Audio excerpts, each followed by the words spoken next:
But Phil Spencer said. But Phil Spencer said. But Phil Spencer said. But Phil Spencer. But Phil Spencer said. But Phil Spencer said. But Phil Spencer said. But Phil Spencer said. But Phil Spencer. But Phil Spencer said. But Phil Spencer said. But Phil Spencer said. But Phil Spencer said. But Phil Spencer. But Phil Spencer.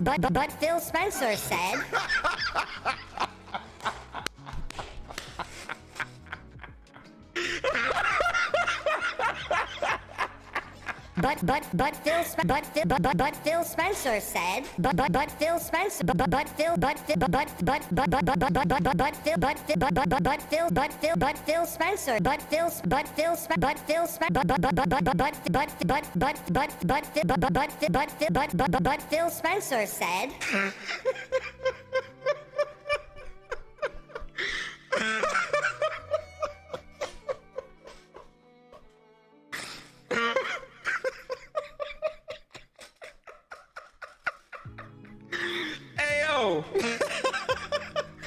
Hey yo! What a week! What a week it has been! What a week it has been for Microsoft and Xbox. Boy, oh boy, these past 3 weeks have been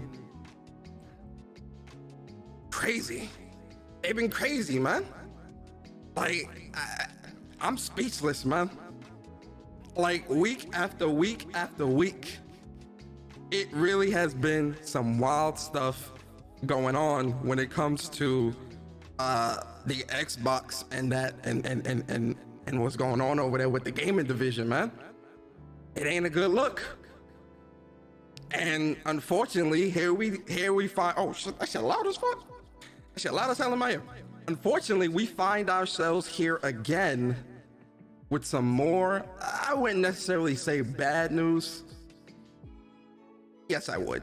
More bad news for Xbox itself, right? Like the console, right?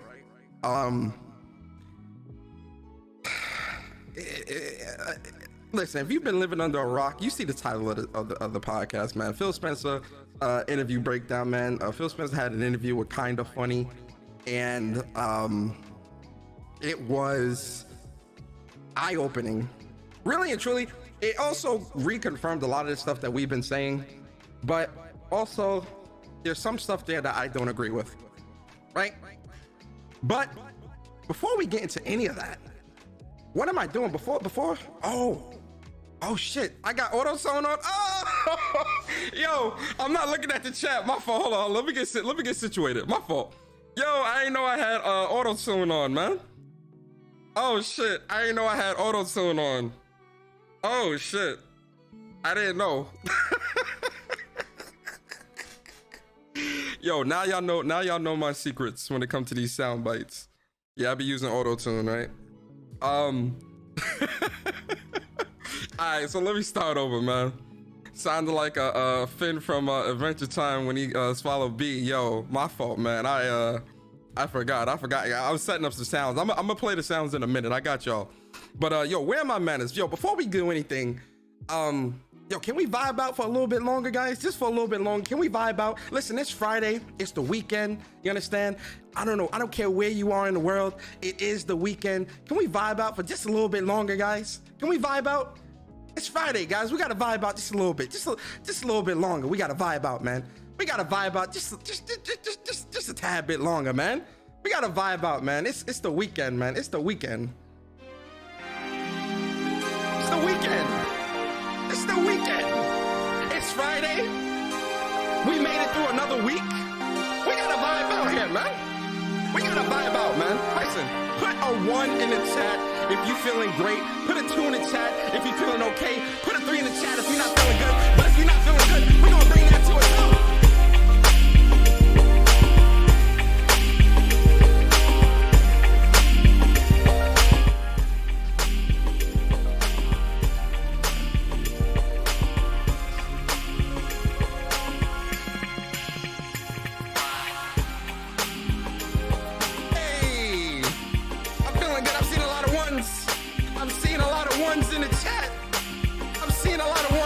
Me feel good. I am happy to see a lot of ones in the chat. We vibing out on this Friday afternoon. 100%.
We are vibing out.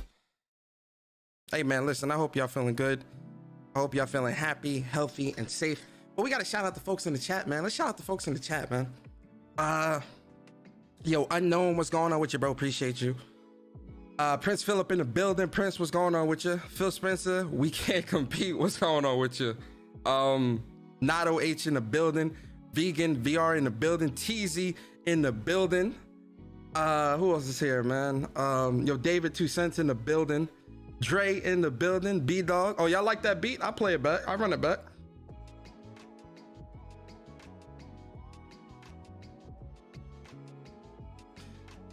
Yo, Blackbeard in the building. Yo, Cal in the building. Let's Geek Out. Bird. Kratos 99. Carl Anchor. Schoolhouse. Yo, Worldwide. Jay Barry in the building. Yo, Kawhi in the building. Yo, Press Alpha in the building. Yo, let me mod up Kawhi real quick.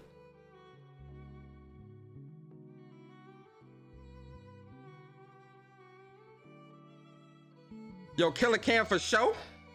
Accurant. Mr. Big Hardcore. Dynamite. D Freezy. Ice Queen. Forgetful Gamer. Lurker. Corrosive. DD Vito. Mr. Glass. Yo, JC 2013 in the building. Evil formerly known as S. Mr. Glass. Yo, True Virgil in the building. Yo, Philip K in the building. JP Loco. Yo, Dion 78 in the building. Johnny Gaiman in the building. Oh, y'all can't even hear it.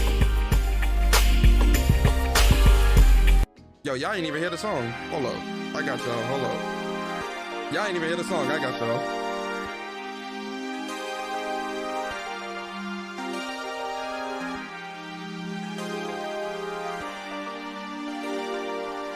Yo, Blackbeard in the building.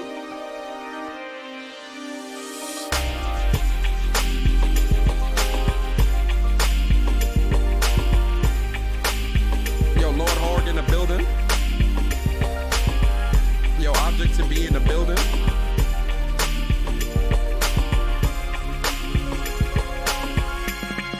Yo, shout out to everybody in the chat, man.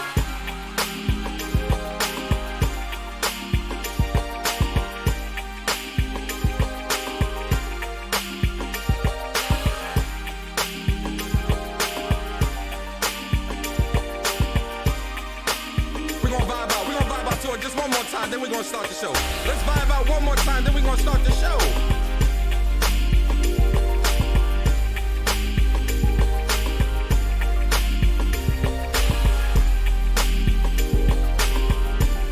Yo, J. Lou, what's good, man?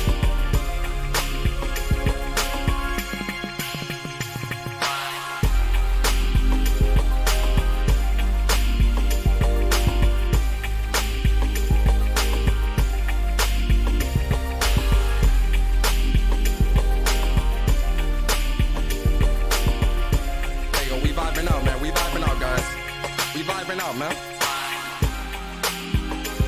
We vibing out, man.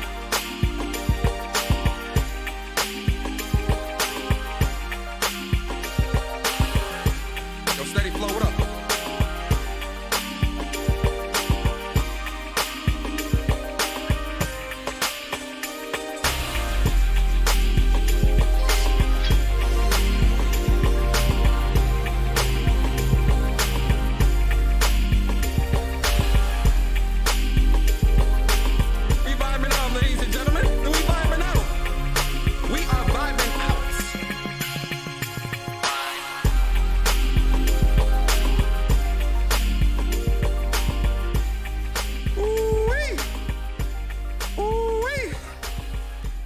Would y'all be mad at me if I ran it back one more time? If y'all will be mad if I run it back one more time, I won't. But would y'all be mad if I ran it back one more time? If the chat say Persona, don't run it back again, I won't. It's up to the chat. It's up to the chat. Would you be mad at me if I ran it back one more time? Can your boy run it back one more time? Can we run it back? Oh, they say the chat saying run it back. Oh, the chat saying run. Chat, you shouldn't have said that. We about to run it back.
dance floor on the cookouts, man.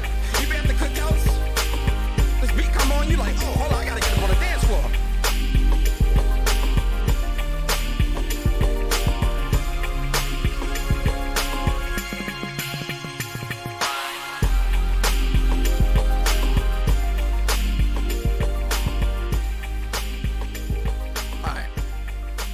Enough of that.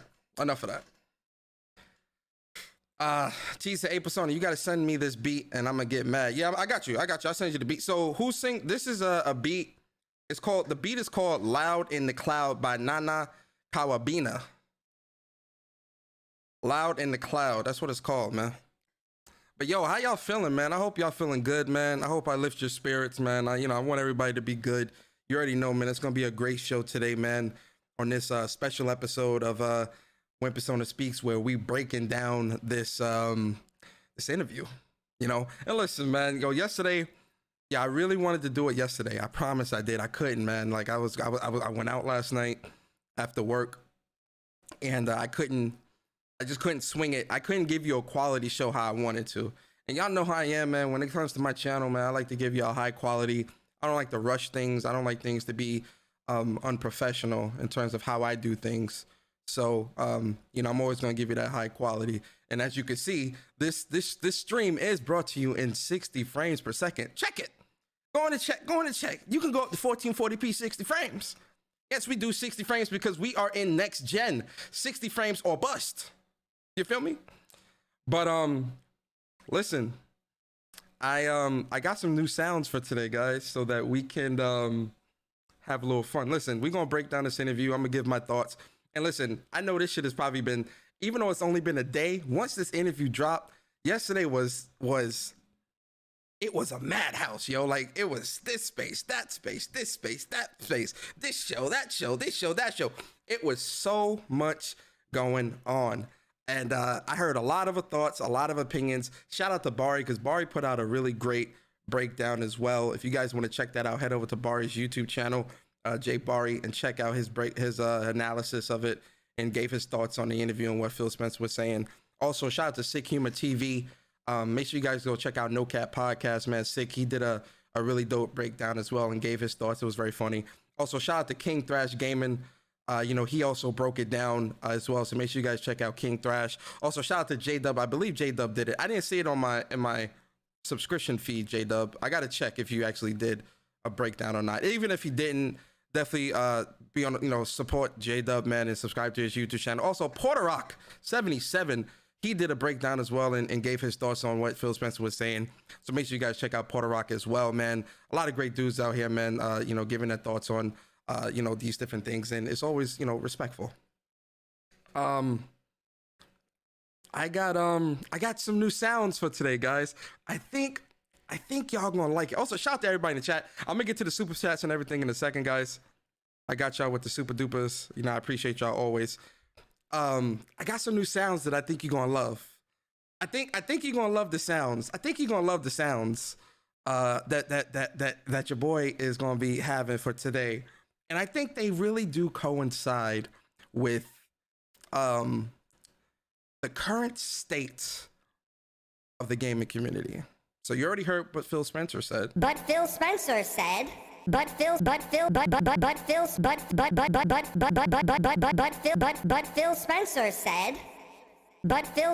said. But I got one that I think we're gonna have to keep on the soundboard permanently. I think you guys are gonna like this one because lately in the community, there's been a lot of people putting the blame on somebody else. But no, you can put the blame on me. You can put the blame on me. Was that Akon? I forgot who sang that song. It was Akon, right? Yeah, it was Akon. I think you guys are gonna like this one. It's PlayStation's fault. It's PlayStation's fault. Whose fault is it that Xbox is failing? It's PlayStation's fault. Whose fault is it that Xbox can't sell no games? It's PlayStation's fault. Whose fault is it that Redfall is ass? It's PlayStation's fault. It's PlayStation's fault. It's PlayStation's fault. Whose fault is it that Xbox is in third place? It's PlayStation's fault. Whose fault is it that the CMA blocked the deal? It's PlayStation's fault. It's PlayStation's fault. It's PlayStation. It's PlayStation's fault. It's PlayStation's fault. So that is definitely permanently staying on the soundboard. That's not ever getting removed because when in doubt, blame PlayStation. Go figure. And then I got one more. I think you guys are going to love this one. I think you guys are going to love this sound. It's only for this show because, you know, we're breaking down this Phil Spencer interview. But I think you're going to love this third sound. You ready, guys? I think you are. We are in third place. We are in third place. We are in third place. We are in third place. We are in third place. We are in third place. We are in third place. We are in third place. We are in third place. We are in third place. Oh boy. And that's not what I'm saying. That's what Phil Spencer said. We are in third place. We are in third place. I'm just saying. But so yeah, man, you know, it's gonna be dope, man. We're going, y'all already know, man, when it comes to the channel, man, we are always going to put on a high quality experience, man. It's always gonna be fun, always gonna be entertaining. But you know, let me put it like this too, man, right? Because a lot of people, it's for the longest of time, because you know, we've been talking about this stuff for a long time, right? We've been talking about how, you know, games matter.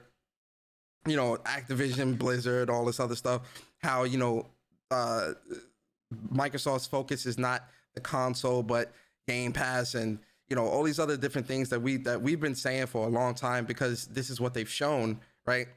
We're really getting a lot of those confirmations here, right? And really, this shuts down a lot of the arguments that you kind of tend to see from a lot of zealots within the community, right? A lot of people making up these wild claims and saying, well, yeah, you know, it's not about this, it's about that. And it's about the console as well. You know, that's why would they keep putting out consoles if they didn't care? As far as I'm concerned, because I've watched this interview now 3 times. As far as I'm concerned, they're saying I'm getting the impression that they don't care as much about the console. It's not first place. Game Pass is their main focus. Cloud is their main focus. You can use an Xbox for those things, so it falls within the purview, if you will, of what they're trying to do, but it's not their main focus. Yo, shout out to everybody in the chat. So you kind of, like, in terms of what Phil Spencer's saying, I really think he's trying to let folks know, like, look, man, temper expectations when it comes to what we're moving to, because how you know gaming as you know it now today, they're not trying to do that moving forward. And we've seen that for the past couple of years now, right? But we're going to break it down because I don't want to put words in Phil Spencer's mouth. I want him to tell us the story. I want him to paint the picture. Shout out to Bari. I want Phil Spencer to paint the picture for us. But before we do that, let's get these super chats. Yo, big shout out to J-Dub in the building. Shout out to you, J-Dub. Appreciate you for the super chat. He says, let's go. What Phil Spencer meant was bots. But Phil Spencer said. And then shout out to J-Dub again for the big boy $20 super chat. Damn, J-Dub, I could buy some groceries with that, brother. Thank you. You know, hold on now. According to certain people, I only do this for the super chats. According to certain people, I only do this for clout chasing. Hold on, guys. Careful. They're going to tell you, certain people are going to say that I coerced you to generously donate and give. That's what they're going to tell you, that I'm coercing you. I'm stirring the pot to get your money. That's what they said. That's what they said to me. But I appreciate everybody. And shout out to J-Dub again for the super chat. He says, here's to support PlayStation Nation only. What games, high quality games sells console? Where high quality games sell consoles? Yo, I can't wait till we get to that point in the interview. I'm gonna cook Phil Spencer. Phil Spencer gonna get cooked. Uru Beast, appreciate you for the super chat. He says, what's poppin'? Appreciate you. I don't think I've seen your name before. I think you're new. If you're not new and you just probably was lurking, or I just probably missed your name in the chat, shout out to you, man. If you're new, welcome. I hope you enjoy your stay. You know, everybody's cool. You know, kick off your shoes, because, you know, we don't walk around the house with our street shoes. You know, we take our shoes off at the door. You know, there's some slippers over there on the side where you can put on, you understand? Hope your socks ain't dirty, you understand? We got some food in the fridge and things like that. You know, whatever you're going to, get comfortable. You know, everybody here is cool. Be nice, be respectful. You understand? Because the mods in the chat don't play. The mods don't play in the chat. Listen, the mods run the chat. I just do the content. So if the mods see you talking some shit in the chat, they're going to get you up out of here. I just do the content, brother. That's all I do. And then shout out to Philip DVG, man. Appreciate you for the super chat. He says, one positive for Xbox before we start. To those who waste,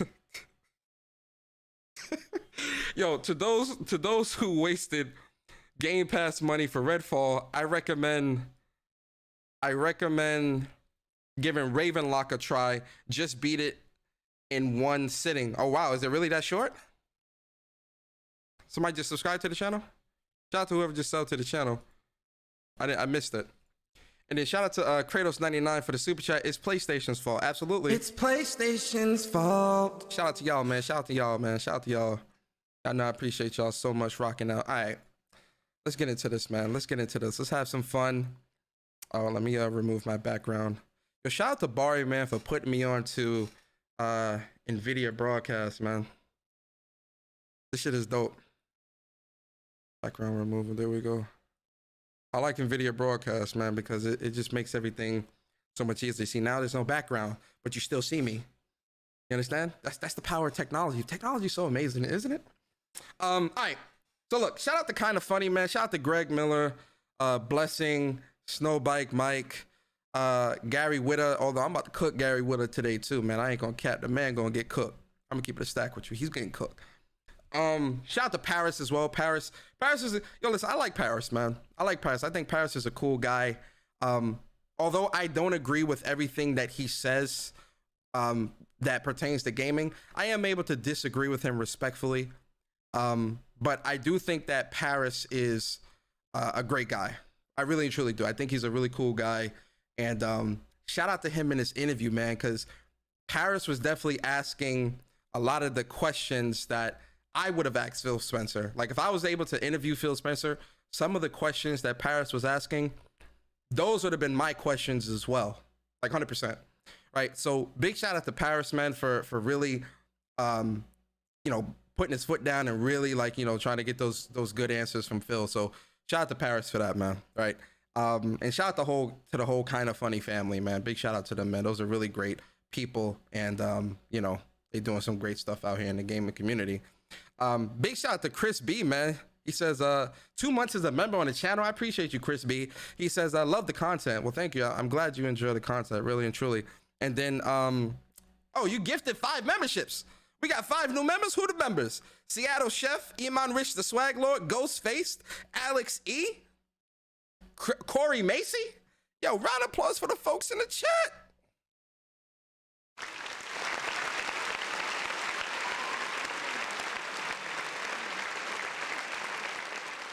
Big round of applause, man. Big round of applause, man. Shout out to the new members. I hope you enjoy your stay. You feel me?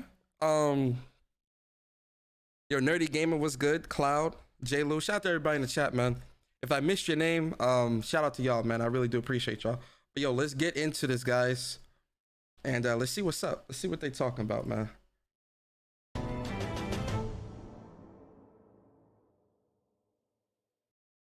What the heck is going on, everybody? Welcome back to another episode of the Kinda Funny XCast, your home for all things Xbox here at Kinda Funny. Of course, I'm one of your hosts, Snowbike Mike, and today I am joined by both of my gaming dads and one very special guest. You see, hey, yo, respectfully, I ain't calling the next man a dad.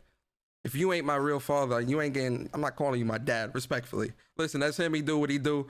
I ain't calling no, as a grown man, I ain't calling no another man dad. I don't give a fuck who it is. I'm not calling no next man dad, ever. But shout out to you, Snowbike Mike. See him in the middle. If you're watching or if you're listening, it's the head of Xbox, Phil Spencer, joining the XCast today. Phil, we'll start with you. What up, homie? How are you? What up, homie? Oh, boy.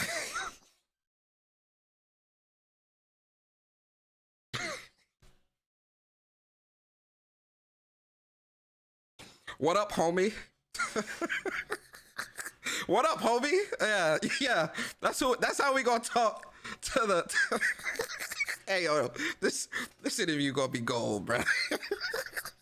What up, homie? Yo. What up, homie? Hey, yo, I'm not saying, yo. Even me as a black guy, I'm not saying no shit like that to a CEO. What up, homie? Like, if when me and Barry get Jim Ryan on the show eventually, or Herman host, I ain't gonna start the show and say, hey, Jim Ryan, what up, homie? What's good? What's goody, blood? What's good, God? I guess they got that type of relationship, though, so it is what it is. But I'm not doing that. Truth be told, I've had easier couple of weeks. It'll be a good discussion today. I'm always happy to come on. Yo, is the sound and everything good, by the way? Do I need to turn it up so you guys can hear it louder? I want to make sure y'all good, man. I want to make sure y'all good. Talk to XCast. You guys do an amazing job talking to the community, keeping it real. So it's an honor to be on with you guys. Thanks, Phil. Of course, you have been on a number of kind of funny content, but this is the first time you have joined us with the XCast here with the Green Team. So we appreciate your time and being here with me and my two gaming dads. Of course, I'll go around the room. Paris Lilly, how are you today? Oh, I'm doing fantastic. And as you already said, thank you, Phil, for coming on this episode. Greg Miller, instead of going on your show, finally, he is on the actual Xbox show for Kind of Funny. So I'm very excited and appreciative of that. Looking forward to the conversation. Big deal. Gary Witta, you have a green juvie today. You're feeling the green. Yeah, this kiwi straw is not my favorite flavor, I don't think, but it was the only one you had in the fridge. You know, the price was right. Hey, yo, my man. Hey, yo, shout out to Barry. Yeah, yo, Barry, we kept talking about how Gary would have kept, like, positioning the can to Hey, yo, Barry kept talking about how Gary would have kept positioning the can so that we could see the fucking can. Yo, hey, I get it. Listen, get your marketing dollars, but like, yo, Juvie, what the fuck is that, man? Right, so I grabbed one. You love a free energy drink. You know me, I don't care what it is, if it's free. I'm happy you're back, Gary, and we have a really fun conversation and discussion to be had with you. So if they had prune juice or some grapefruit juice in the fridge, you gonna drink that shit too? Because it's free? You and the team. I see you got your book. Why don't you plug that book really quick? Oh, no, I didn't bring this in to plug it. I just had a spare copy. I was going to give it to someone, but no, Gundam.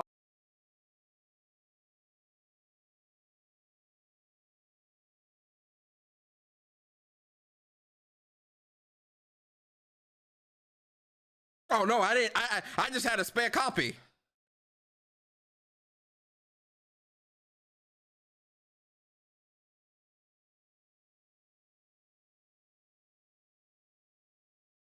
We actually had a small change in the publishing date. Comes out August 1st. You can pre-order it right now on Amazon, Barnes & Noble, anywhere quality books are sold. I love that. Yeah. You're just bringing the book around now. I like that. You You just don't carry want it to around, promote it. yeah. You just carry the book around. Yeah. All right. Good for you. I like that. Well, of course, this is the Kind of Funny XCast. We post each and every Thursday at 6 a.m. West Coast, Best Coast time on youtube.com/kindoffunnygames, podcast services around the globe, and, of course, on roosterteeth.com. With Phil Spencer. It's going to be a fun time together. Phil, let's just jump right into it. And it's a tough way to start this episode. It's my birthday this week, and I didn't want to have to do it like this. But, Phil, it's been a tough week in the Xbox universe. As you know, of course, the CMA kind of blocking our acquisition of Activision Blizzard King, and Redfall coming out to poor reviews at the launch. Poor is too nice of a word. I would have used abysmal because They need to understand. Poor is too light. Poor is too easy. That's too, you letting that off too easy. Poor is not the right word to use. Abysmal. Abysmal is the word I would have used, respectfully. Like, abysmal. Let's start off at the top. Phil, let's talk about the CMA and, of course, this Activision Blizzard acquisition. How are you feeling about this? What should be the overall mindset for Xbox gamers when we look at this after months and months of conversation? Yeah, we remain confident. Obviously, the news from the CMA, which for those not tracking all this, is the United Kingdom's regulatory board on acquisitions to block the acquisition. We'll be appealing that. That's our plan. We continue to work with the European Union. We'll continue to work with the FTC. I think there are like 14 jurisdictions. Hello, all FTC. up. We're working on approval. I think we have 9 approvals so far. But the CMA decision. They got 9 approvals, but those ain't the approvals that matter. What matters is EU, CMA, and FTC. Hello, FTC. You ain't got those. Philip. Was disappointing. I've been talking to that group for coming up on a year.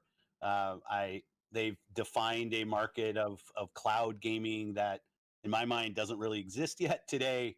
But they have a point of view that maybe we have a lead in a market that is just forming, and that this content could somehow prohibit others from competing in that market. But we'll appeal. We stay on it. You have one of the largest cloud platforms in the world with Azure. What are you talking about just starting? In the gaming sector, I wouldn't even give you that either, because you got Game Pass on TVs, or it's going to be on Samsung TVs or something like that. The cloud market is pretty, I wouldn't say it's mature, but it's pretty out there. You can do a lot with cloud gaming today. PS Plus, remote play, all these other different things that you can do. Pretty out there. Come on, Phil. Company remains very, very committed. We think Activision Blizzard King is not our strategy, but it is an accelerant for our strategy. So we're still. What's that strategy, Phil? If Activision Blizzard isn't your strategy, what's the strategy? An accelerant for cloud gaming, which this goes back to something I was saying. Was it yesterday? Yeah, it was yesterday in a space where I said, no, this wasn't in a space. I probably was talking to Barry about this or something. I forget. Or I might have been talking about it on another show. But when it comes to what, and this is going to tie into something that Phil Spencer says later in the show, which I'll point out again, but just for the sake of it, when he says their strategy, I think when it comes to making games or making great games or trying to, creative and all that other shit, I don't think that's in the main part of their strategy, man. It's easier to buy ready-made studios, ready-made publishers, and have them create the stuff that they're already creating, right? Buying Activision Blizzard falls within the strategy of Microsoft because they don't have to do much to get them off the ground. They don't have to do much to get them up and running or to ensure that money is flowing. It's already established, right? Which is what I was trying. Yeah, I was saying this yesterday in Uni Space, where I was saying for Microsoft, the purchase of Activision Blizzard, it's a surefire bet and something that they're willing to dump that much money into because they know that they'll make that back. Looking at the cloud, looking at the games that Activision makes and how much money they're pulling in, so they'll take that $70 billion plunge and get that money back tenfold, because Activision Blizzard is one of the largest game publishers in the industry. So they'll make that back. So take that funky 70 billion. We're about to make tenfold that. Yo, Mary, what's up? Yo, Chuck, what's good, man? The strategy is they want those ready-made studios. That's why they got ZeniMax. They're ready-made. They ain't got to do much. And you're going to hear later, man. They don't got to do much. Wind them up and watch them go. It's easier to do that than to cultivate. Heads down and working through regulatory. I am pleased to hear that, of course, as a big fan of many of those gaming franchises over there. I'm looking forward to seeing this deal go through, and I'm glad to hear that you and the team are still hard at work at making this happen. It has been a long road. It's been a tough road to talk about it each and every single week, kind of falling apart, but I'm It's always happy the to hear Brits, isn't it, Mike? We're always the fly in the ointment. We just got to rain on everyone's parade. It's a tough one, Gary. Of course, we got to move on to the next one. Phil, of course, Redfall has released from Arcane Austin, and it's been a tough release week for that, coming out to low reviews and a lot of disappointment from many fans. Can you talk about that? What is your thoughts right now as we head into the first week of this game being out? Yeah, man, I'll start. I'll hit Redfall, but I'll just say all up. There's nothing that's more difficult for me than disappointing the Xbox community.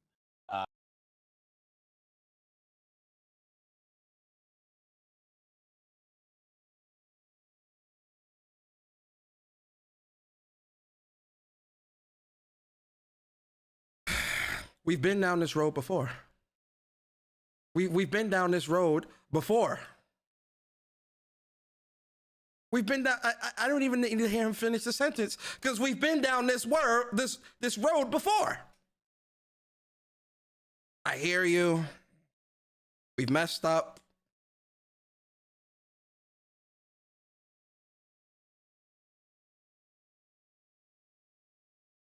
I've been a part of it for a long time. I obviously work on Xbox, head of the business, have a lot of friends, get a lot of feedback. And just to kind of watch the community lose confidence, be disappointed. I'm disappointed. I'm upset with myself.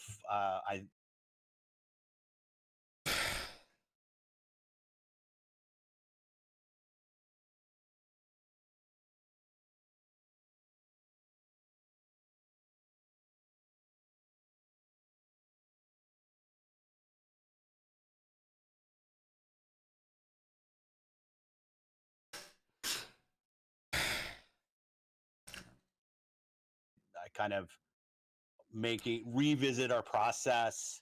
I think back to the announcement of 60 frames per second, and then we weren't shipping 60 frames per second. That was kind of our punch in the chin, rightfully, a couple weeks ago. And then seeing the game come out, and the critical response was not what we wanted, and it's disappointing. And so, kind of pick myself up. What can we learn? How can we get better? One thing I'll fight is kind of what went wrong. There's clearly quality and execution things that we can do. Quality? You think? Quality? You think? That quality is not poor, it's abysmal.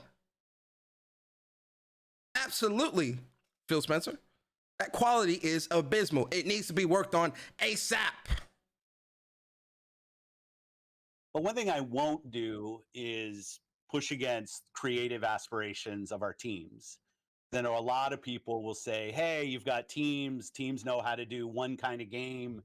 Just force them to go do the one kind of game that they have a proven track record for. And I'm just not a believer in that. Maybe that means I'll underdeliver for some of our fans out there. But when a team like Rare wants to do Sea of Thieves, when a team like Obsidian wants to do Grounded, when Tango wants to go do Hi-Fi, when everybody probably thought they were doing Evil Within 3, I want to give the teams the creative platform to go and push their ability, push their aspirations. But I also need to have a great selection of games that are continue to come that surprise and delight our fans. And so Sea of Thieves and Grounded, right? My whole thing with these passion projects, so to speak, that's fine, right? You want to do these passion projects and things like that. I don't think there's anything wrong with that because, all the studios are doing passion projects and things like that. I think how these games are being, except for Hi-Fi Rush, obviously that was like a smaller type of title, so I'm not really speaking on that when I say this. But for Sea of Thieves and Grounded, these games released feature incomplete. You understand? For me, if I'm passionate about creating something, and again, these developers are going to create and do what they do, but for these to be passion projects, as a gamer, sitting here as a gamer, looking at something like that, I'm thinking, this release feature incomplete, right? Sea of, what is it? Damn, I just forgot the name of the goddamn game we was talking about. Sea of, my brain just went like from 100 to 0. Sea of Thieves, my brain just went from like 100 to Sea of Thieves and Grounded. These games are, in my opinion, especially with Grounded, I remember seeing like the dev diaries for Grounded, and they was talking about, we want the community to tell us the game they want us to create, the story they wanted, how they want the story to happen. And I'm like, how is this a passion project if you're looking for me to tell you what to do? Create the game, and then I'll tell you if it's good or not. Same thing with Sea of Thieves. Sea of Thieves was released very feature incomplete and lacking. It didn't get good till like 2 or 3 years later. So I understand that these are passion projects, but are these passion projects still being QA'd and reviewed and looked at to ensure that they meet the minimum, at least the minimum requirements of what we're looking for with these types of games? Passion projects.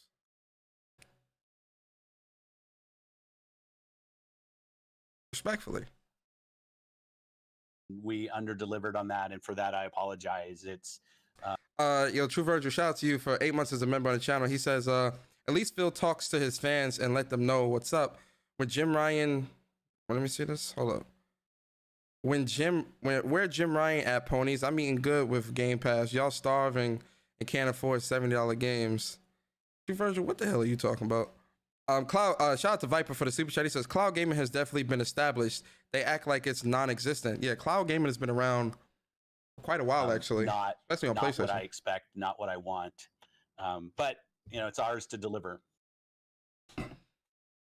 So following up on that, Phil, so again, I appreciate the transparency on that, but there is a second component to this. And as you may or may not know, I talk to a lot of people in the Xbox community because I want to understand, what people are excited about, what they're frustrated about, things like that. So kind of sticking on this conversation about Redfall, but it's kind of a bigger general question as well. And I kind of want to read directly from this so I make sure I get it crystal clear. So what goes into the decision to delay a game when you launch it feature incomplete or there's a bunch of technical issues? Obviously, we've seen recent examples around the industry. Redfall and Halo Infinite are two that stick out in my mind for Xbox. We obviously have seen the review scores. Clearly, we've had the opinion that the game should be delayed. We know every developer wants to ship the best game that they possibly can, but from your level, what's the balance there on when to ship a game that may be feature incomplete or have some technical issues, or just simply give it more time and delay it? Well, that's a good question. That's a great question. Shout out to Paris. I think those are, and I'm happy to go very deep on this. I think if I think about a team's execution on a game, we had a creative vision, and did we realize that vision through the game that we created? That's not a delay question if the answer is no. Like, you can't take something that you started on. This isn't a Redfall specific conversation, right, but we will build games that review in the high 80s, and we will build games that review in the 60s. I mean, it's just kind of part of being in game publishing. And if you're afraid of that, then you shouldn't be in the entertainment business. You shouldn't be in the games business. That's it.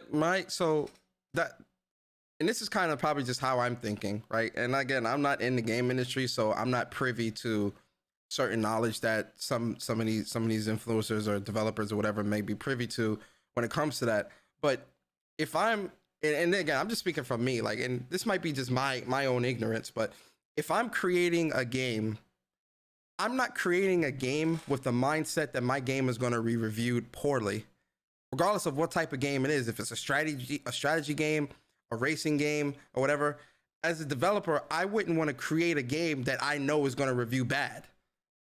And I don't think any developer, I would hope at least, no developer is creating games knowing they're going to be reviewed poorly, right? Because that doesn't necessarily, for me at least, that doesn't necessarily add up when it comes to how I want games to be or how I want gaming to be, especially moving into the future. And again, I understand that every game isn't 100. I understand that. Every game is not going to be scoring in the high 90s, right? I do understand that, but I would hope that developers are at least creating these games with the hopes that they do, or creating these games in a manner that it's the best that it is, and we hope that it reviews well because it's a fun experience, or it's a great game, or it's well polished, or whatever the case may be. I don't know. I don't know. I guess the way he might have worded it, that doesn't really make sense to me. Even if you are publishing games, I really wouldn't want to do that. Yo, Jenna, shout out to you for the super chat. She says, you and Barry need to get Phil Spencer on your show since Phil claims to be for all gamers. Have a man-to-man talk about the fiasco of Xbox. Yo, Jenna, I appreciate you for the super chat. Probably not on Whoops, but probably, on like, our personal channels or something like that. That would be cool. I wouldn't mind talking to Phil Spencer, just to get his thoughts. But yeah, that's my whole thinking. Like, putting out games that's going to score in the 60s. Nah, nah. I don't agree with that at all. That every time we deliver something below our own internal expectations, that surprises us. Does it though? Does it really surprise you? Right? And the reason why I say that is because, again, we know every game is not going to be 100 or even in the 90s, but even the 80s, getting in that 80s range, or even in that 70s range, high 70s, like a 79 and 80, 82, 84, 85, 89, 88. You're not even putting games in that range. Your games are in the high 50s, from 59 to like 60, 68, 69. That's where most of your games releasing are scoring in. So, because when you're looking at PlayStation and Nintendo, a lot of their games, and yeah, some of their games do score low. I'm not saying every game is perfect. So I know somebody's going to watch this. Well, what about Days Gone? Well, what about this? What about Knack? What about this? I get that. Yes, every game is not going to score that high. But majority of PlayStation's games score well. Majority of Nintendo's games score well. Majority of Xbox's games score badly. There's a disconnect. And for me, from the outside looking in, the disconnect for me as a gamer of how I'm seeing it is, I don't think management understands what gamers are looking for or what gamers want. Because when you look at PlayStation and Nintendo, they're able to provide what gamers are looking for. Xbox is the only one that hasn't been able to do that as of yet this generation, and for half of last generation, towards the end of last generation. So when we're talking about what's going on here, do you really understand what gamers are looking for? And I'm not just saying Phil Spencer, I'm speaking in general. For all of the management under the Xbox division, at some of these studios under Xbox, because what you're making and what your scores are and what gamers are willing to buy or play or put time into, all three of those things aren't aligning for Xbox. What's the problem here?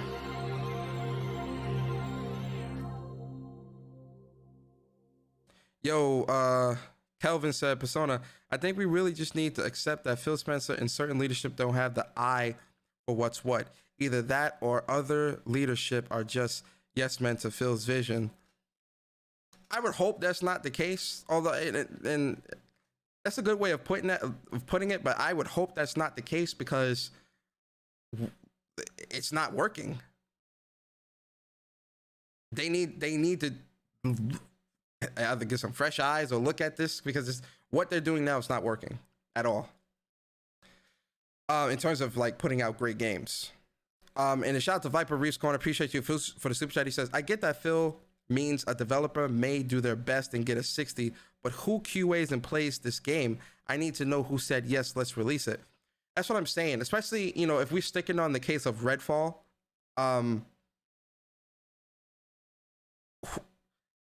QA needs to get brought into the back office and have a conversation, because I can't imagine QA, the testers, playing this and saying, yeah, release it, unless management, again, management at Redfall, management at ZeniMax, management all the way up to the top at Phil Spencer and Matt Booty, whoever, whatever management, whoever you want to put the blame on. And really, when we say management, I think, you know, we all default to Phil Spencer when it comes to management because he's the face of it all, right?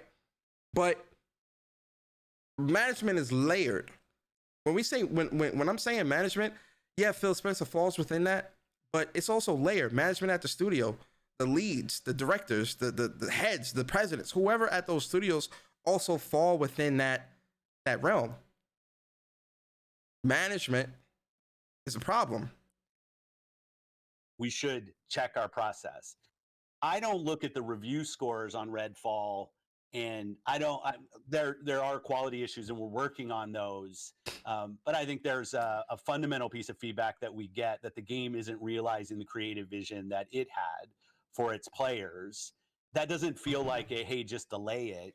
That feels like the game had a goal to do one thing, and when players are actually playing, they're not feeling that thing. They're not feeling the creative execution of the team. And that's a great point that he makes, because I agree. The whole, you know, we all crack jokes about the 30 frames per second, you know? 30 frames per second. You know, we all crack jokes about, oh yeah, Redfall only having 30 frames per second on Xbox and all that stuff. You know, fine, right? But the things that are wrong with Redfall, in my opinion, are baked into the actual design of the game, which, in the case of Redfall, a delay doesn't necessarily fix that.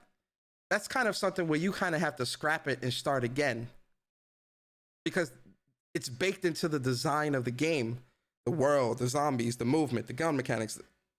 All this shit just isn't, it just doesn't work. It just isn't fun. It just isn't good. AI is terrible. The performance is terrible. Like the game itself is just not, in my opinion, a well-made game. So I feel like in the sense of Redfall, I don't think a delay would have fixed this, because at its core, it's not a good game. What would have fixed Redfall is it being scrapped, respectfully. So I agree there. A delay wouldn't have fixed Redfall. It was doomed. And that's why I think they kind of just threw it to the wolves. Bro, it released a week after Star Wars and a week before Zelda. They didn't give a fuck about this game. I'll just throw it out there just to shut the community up, and we can say at least we put something out there, even if it's complete and utter dog shit.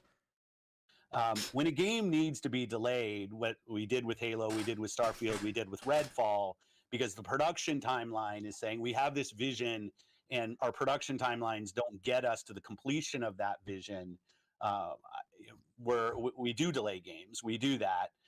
Learning about the quality, there are clearly, I've seen them. I know there are bugs in Redfall that's launching, but when I look, Luca was good. Carl, shout out, Killer Cam, shout out to everybody in the chat, man. I appreciate y'all. Look at like the crash rates on the game, because we get all the telemetry of everything. Here's the other thing with Redfall as well. The game was delayed for over a year. That should tell you something, that it's still released in this state and it's still not a great experience. From the start, in my opinion, this game was doomed, because it just wasn't, how it was being built, in my opinion, just wasn't really something that gamers were going to rock with.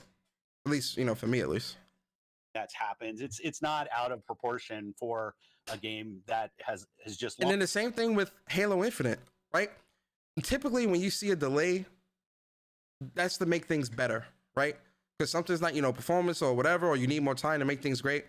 What we're seeing with Redfall, and I'll use Halo Infinite as well, you're not really seeing these games become better from the delay, because Halo is still, bland story, world design, bugs, flickering, and all this other crazy shit that was going on. Redfall in the state that it was in. So the delays at these studios aren't actually, in my opinion, beneficial, at least when it comes to these two games. They're not beneficial because we're not seeing any improvements. At least not within the delay time frame. Launched. It's kind of in the pocket of what we would expect. That's not to deny any of the animation, streaming of texture bugs, the AI bugs that we've seen. We will go work on those. But when I look at the review scores of this game, it's did we have enough of creative differentiation in our core idea? And did we realize that creative ambition? I'm a huge supporter of Arcane Austin. Their track record is awesome. I love a lot of the great games that they've built. This is one where the team didn't hit their own internal goals when it launched. I think it's maybe a little simplistic to just say, hey, if you would have just delayed it 3 months, the core creative of the game would have delivered on something that was different than what it was. So I look at them at different camps. If there's a production timeline issue, we've been open to delaying. If we just have more bugs than we should have at the end of a game, we're open to delaying. At some point, we have to have a creative vision and put the game out, and reviewers and players will tell us what they think. Can I jump in? Yeah, of course. Please, Gary. No, Gary. You can't jump in, but unfortunately, you're going to, because I'm not there, so I can't stop you from talking. So go ahead, Gary. Go on with your long-winded ass. Let's hear what you got to say. So I have just a couple of small observations and then a question. First of all, I want to give Phil props for coming on here today and talk just for a minute about why I admire Phil, because he and I have been here before. Back in 2020, during the pandemic, when I was doing Animal Talking, Phil, you'll remember this. Phil was booked to come on my dumb Animal Crossing talk show. And then after he was booked, the news came that Halo Infinite was going to be delayed and would not ship with the Xbox Series X and S. And it was you'll remember, it was a big deal. There was a lot of wailing and gnashing of teeth and people rending their garments. And I was fully prepared for the other shoe to drop. I was waiting for a call from Xbox PR, from Jeff, your friend of mine, Jeff, over in Xbox PR, to say, Phil's not going to be able to come on the show live because, it's a big mess right now. We don't want to put him in the firing line for that. And Jeff called, and I thought, here it is. Here comes the other shoe. And he was like, Phil just wants to know, when's the tech rehearsal? It's going ahead. And he came on a live talk show and took a bunch of tough questions on a really tough subject and took it on the chin. And I've always admired him for that, it would have been very easy for him to pull out, and he didn't. He came on and he's doing it again now. And Oh my God! Oh my God! Shut the hell up! Oh my God! Stop giving the man props, man. He's a CEO. This is what he's supposed to do. Everybody be patting Phil on the back. Good job, Phil. Good job, Phil. Oh, you're so brave for standing here and taking these tough questions. Oh, Phil, thank you so much for telling me what you're telling me, even though you're the CEO and you're supposed to keep us updated on all the things that's happening with the Xboxes. Thank you so much, Phil Spencer. Oh, Phil Spencer, I appreciate you so much. But Phil Spencer said, but Phil Spencer said, oh, Phil Spencer. You're sat here and answered these tough questions. Oh, we gotta pat you on the back. Because I know how tough it is to sit in the hot seat. Oh, Phil Spencer. Oh, Phil Spencer, I know how tough it is. Running such a tough division. Oh, Phil Spencer. Oh, Phil Spencer. I know how hard you had. If I could trade places, I'd trade places with you right now, Phil Spencer. Oh. But Phil Spencer said, oh, Phil Spencer, I know it's so tough. Phil Spencer, oh, I know. If I could hug you, I would hug you right now, Phil Spencer. I know it's so tough, Phil Spencer. Oh. Jesus fucking Christ. The man is the CEO of and a part of $1 trillion corporation. Stop. This is what he's supposed to do. He's supposed to be able to answer the tough questions. Stop coddling this grown-ass man. Oh, Phil Spencer. Oh.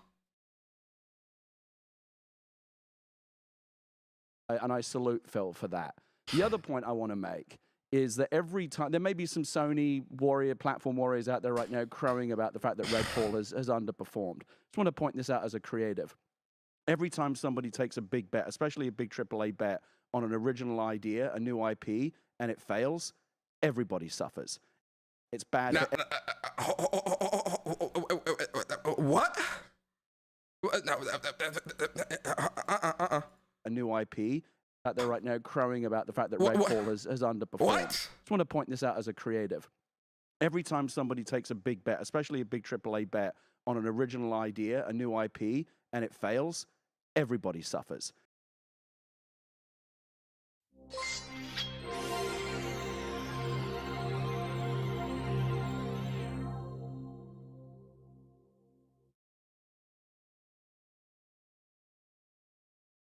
Somebody takes a big bet, especially a big AAA bet on an original idea, a new IP, and it fails, everybody suffers. Has underperformed. Just want to point this out as a creative. Every time somebody takes a big bet, especially a big AAA bet on an original idea, a new IP, and it fails, everybody suffers. Has underperformed. Just want to point this out as a creative. Every time somebody takes a big bet, especially a big AAA bet on an original idea, a new IP, and it fails, everybody suffers. It's PlayStation's fault. It's PlayStation. It's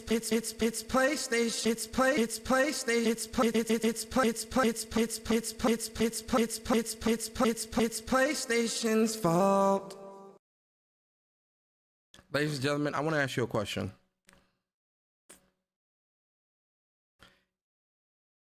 How is Nintendo and PlayStation suffering as we sit here today? How is Nintendo and PlayStation suffering from Redfall's failure? Somebody help me, because I must be an idiot. Somebody help me. How is Nintendo and PlayStation suffering from Xbox blunders and Redfall's failure? How did PlayStation and Nintendo suffer from Halo's fuck up and delays and failure? Because if memory serves me correctly, Nintendo and PlayStation were still releasing games during the wake of the delay of Halo, and even after the fact. So Gary, buddy, mates, what the hell are you talking about? It's PlayStation's fault. This is the industry. It's bad for everybody because it makes it that much harder for the Phils and the Jim Ryans of the world, the big, the creative, the decision makers to take a chance on them. Oh, but the last time we did that, it didn't work. Like maybe. How? What? What are you talking about? Redfall failing? You know what? You know what? Let's have that conversation. You know what Redfall failing does? Redfall failing shows Jim Ryan and Nintendo, because I forgot the CEO. Somebody tell me, tell me, somebody tell me the CEO's name of Nintendo. I forgot. This is Doug Bowser. I think it's Doug Bowser. Redfall failing, you know what that does? You know what that says to Jim Ryan and Doug Bowser? Yeah, shout out. All right, Doug Bowser, I was right. All right, shout out to y'all. You know what that tells Jim Ryan and Doug Bowser? Redfall's fuck up makes sure that Nintendo and PlayStation don't fuck up the same way. So they use Redfall as an example. So it actually helps the industry because it tells the industry what not to do when it comes to creating games, what not to do when it comes to releasing content, what not to do when it comes to running a gaming division. That's how Redfall helps the industry. It doesn't hinder the industry. It helps it. It helps PlayStation and Nintendo because it tells them, don't do that. You see that? You see that? You see that dog shit over there? You see that dog shit pile over there? Walk around that dog shit pile. Don't walk over it. Don't walk through it. Don't step on it. Walk around it. Walk over it. Avoid that dog shit pile at all cost. Because if you walk in that dog shit pile, you're gonna have shit on your shoe. And nobody wants that. Let's just make a sequel to the next thing, or let the algorithm tell us what to do. So every time somebody takes a risk on something Yo, new, J Gamer, what's going? Yo, shout out to DD Vito, man. Appreciate you for the super chat. He says, Xbox, I'll never do better thanks to all the yes men. That's a fact. And then shout out to Tri Celsius with the big boy $20 super chat. Hey, Tri Celsius, man. I could buy groceries with that, brother. I'm about to go get some eggs and some milk. It's some bread, brother. Shout out to you. He says, please, Persona, make it stop. Ayo. Especially if it involves something different in game design. Let's try something that has been done. When it doesn't work, it hurts everybody. So I just want everyone to be clear. This sucks for everybody. And I see it in my... No, this sucks for Microsoft. This sucks for Phil Spencer. This sucks for Xbox. Stop it, Gary. Stop it, brother. Stop. It's okay to be critical. Stop. You're a grown man. Stop. Business, see it in Hollywood, see it in film and television. It's why so much content is so generic and derivative and formulaic, because everyone's afraid to take a risk. And when something new succeeds, it's good for everyone. When something new and original fails. The only risk for Redfall was releasing it. It's bad for everyone. So I just want to acknowledge that this is like a big shit sandwich, and we all have to take a bite, including the Sony people. You heard it? It's PlayStation, it's PlayStation, it's PlayStation, it's PlayStation's fault. It's PlayStation's fault. It's PlayStation's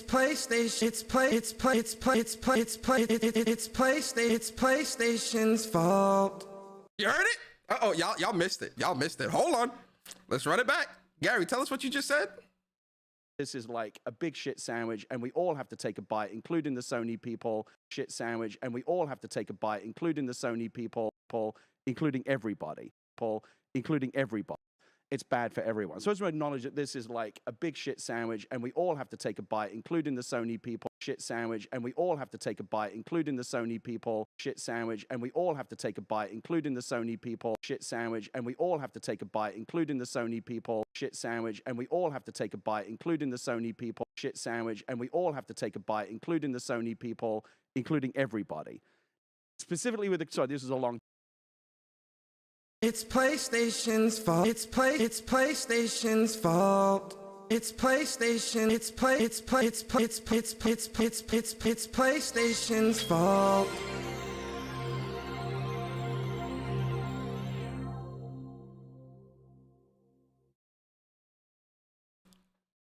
Somebody help me here. Somebody help me. I must be an idiot. How the hell does PlayStation also, what did he say? Eat a shit. It's like eating a shit. What did he say? All have to take a bite, including the Sony people, including formulaic, because everyone's afraid to take a risk. And when something new. How is.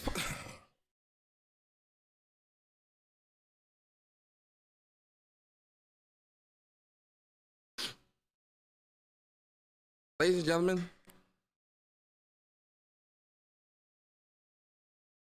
do your own research. Do your own research, and do not ever take anything that someone says at face value, including me. Fact check everything that people tell you. Everything. I don't give a fuck if it's gaming, politics, whatever. Fact check everything that someone is feeding you, so that you are always in the know and can make and come to an educated conclusion yourself. Always fact check everything. Help me out here, ladies and gentlemen. PlayStation's not taking risk.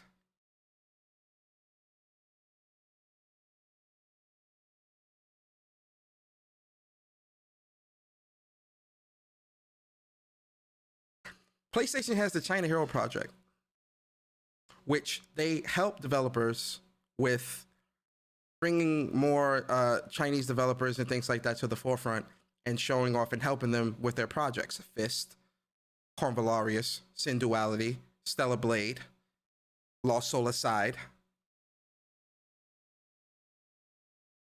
They helped Insomnia, they helped Housemarque by allowing them to create their first AAA game and believed in them and gave them the funding and the budget and the support to create Returnal. PlayStation went and helped the Callisto Protocol devs with cinematics or whatever with their project. PlayStation went and helped the Final Fantasy 16 devs.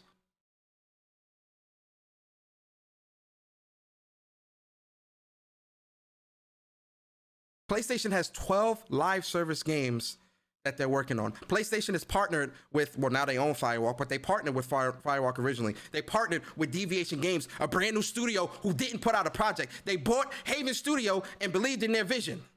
They bought Firewalk and are believing in one of their first projects.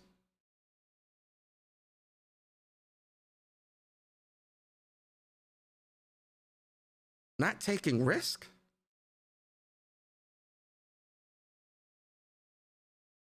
What are you talking about? Gary? Witta? What are you talking about?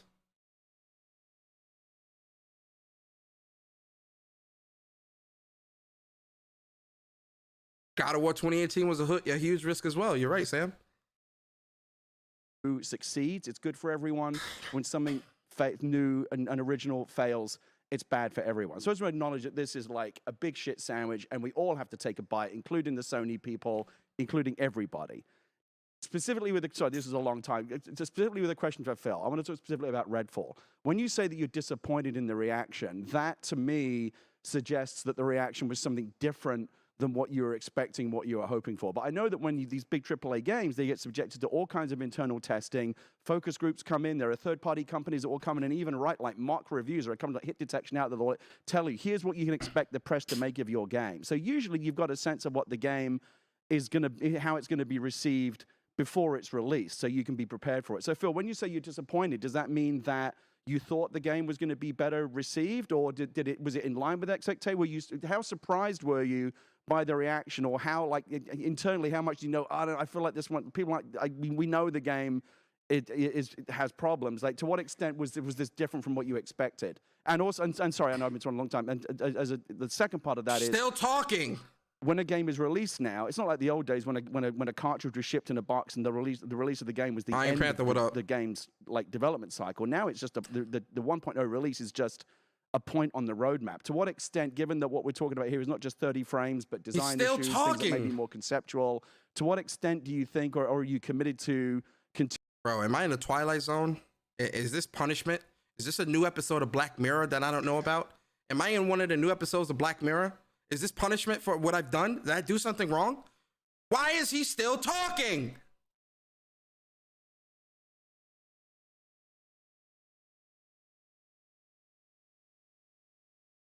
Continuing to work on the game and getting it maybe a year down the road, Cyberpunk, No Man's Sky. We've seen these redemptive stories in the past. To what extent do you hold out hope that you can still get the game closer to where you wanted it to be at launch? I know that was a lot. No, well, at first I thought your words about creative ambition of teams, you especially, I mean, you've lived this, you've done this, are very well said and very spot on. So thank you for that. And that's why I love your voice in this community, because you've created, you've seen kind of ups, and as anybody in the industry, we've all seen downs. And on the score, yeah, we do mock reviews for every game that we launch. Yo, listen to this carefully, guys. Listen to this carefully, because, like, yo, just listen. And this is like double digits lower than we thought we would be with this. Double digits? Whatever mock review company you hired or whatever, fire them immediately. Sever your contract with them immediately. Because if anybody did a mock review for this and said, yeah, you're going to get in the 80s. Yeah, you're going to get in the high 80s. They need to be fired right away. They need to be let go right away. You need to send an email or call them up on the phone and be like, yeah, your employment here with this company is no longer needed. Cut them a severance check and call it a day. Because hell no. There is no way that you mock reviewed Redfall and said, yeah, 80, 85. Hell no. Hell no. Are you crazy? This game went through our mock reviews. And that's what's one of the disappointing things. Like we would never strive to launch. Yo, you notice how I'm sorry, I'm just noticing this.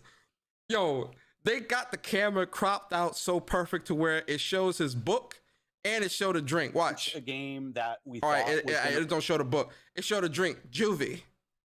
Hey man, that product placement is they took some marketing classes. That product placement is A1.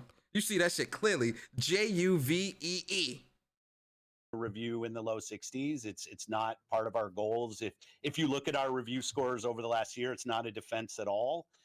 If you look at the review scores over the last year, I think the teams have done a better job in upping the level of quality of the games that we've shipped. Some of those games first shipped on PlayStation, but still. In the last year, upping the quality, how? Hi-Fi Rush, I'll give you, fine. That was a stealth release, I'll give you that. But outside of that, what do you ain't really released nothing last year. So within the last year, what are you referring to? And the first game, the first big AAA game you released, Phil Spencer, this year is a disaster. I don't see that quality going up or being in check. When I go through the list of the games, you still have to build a game, you still have to ship a game. And this game was significantly below our internal metrics in terms of where it actually reviewed. But that's not on anybody but us. Like, we have to own that. In terms of our commitment to the game, absolutely. The team at Arcane is on taking the near-term feedback. We're still working on the 60 frames per second. We have a good timeline for that. We're committed to getting that done. And we're going to continue. Hey, yo, shout out to Kratos for the super chat. He says, I guess it's our fault, Persona, that Redfall is dog shit. Crazy, Kratos. Why do you even say that, man? And then big shout out to Navigator 3221, 16 months as a member on the channel. He says, I don't recall Gary talking about shared pain across all platforms when Forspoken didn't review well. I don't remember that either. And then shout out to Oolong T Gaming for the super chat. He says, the mock reviews came from the corporate shills they flew out to test the game. Yo, Oolong, that's a fact, bro. Listen, there's no way a mock review company or whoever they used that is in the know of what gamers want reviewed this and said, yeah, this is it. This is a hit. There's no way, bro. Especially not in the state that it was in. There is no way, bruh. There is no way. And if they thought that, they're in the wrong line of business. Continue to work the game. I think we've shown a commitment to games like Sea of Thieves and like Grounded to continue to go and build games. But I also know that these games are $70, and I'm not gonna $70. Shout out to Barry. $70. These games are $70. These shits are expensive. Like, I'm gonna take full responsibility for launching a game that needs to be great. You know, I think what I have with the Xbox community, what I am a part of, is a team. There's still questions that pop every so often of how committed is the company to this category. When are we just going to push Xbox out of the market? There's a lot of Twitter firing of Phil right now, which is fine. I'm way overpaid for the role I have anyway. So, like, why he say that, man? I want to speculate. Why he say that? Why did Philip Bartholomew J. Spencer? Why did he say that? Why he say I'm way overpaid for the job that I do? Why you say that? And tried to make it he tried to make a joke about it, like, oh, you know, I get paid way too much for what I do. I'm not saying that. If I'm a CEO of a whole company, I'm not making no jokes about that, because I'm running an entire division worth billions and oversee thousands of people. Nah, bro, you gonna pay me what the fuck you owe me. You gonna pay me my coins, my dollars. You gonna pay. You gonna pay what you owe. Nah, brother, I ain't overpaid. I'm getting paid I'm just right. That ain't no joke. Nah, man, cut that humble shit out. Enough with that. I get that's my responsibility.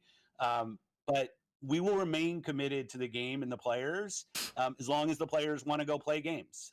And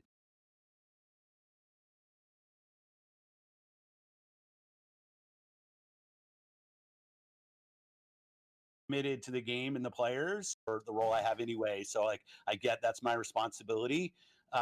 but we will remain committed to the game and the players as long as the players want to go play games.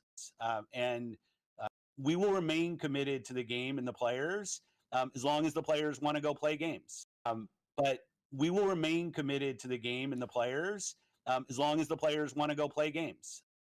But we will remain committed to the game and the players as long as the players want to go play games.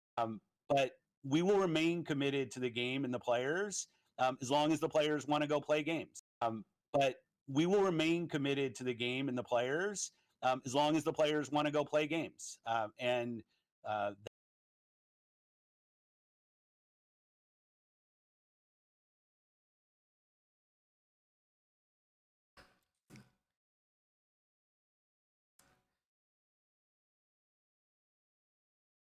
But Phil Spencer said, we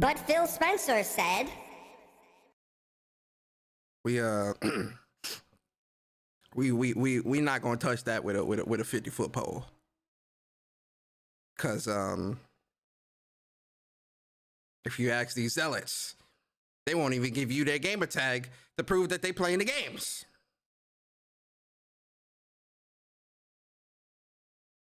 That's my commitment to the community. I'm kind of at a low point right now in terms of my delivery on that commitment to the community. Kinda at a low point, Phil? No, you're at not. There is no kinda. You are at a low point. You're at rock bottom. This, yeah. Yes. But it very much stays. I want to support the team.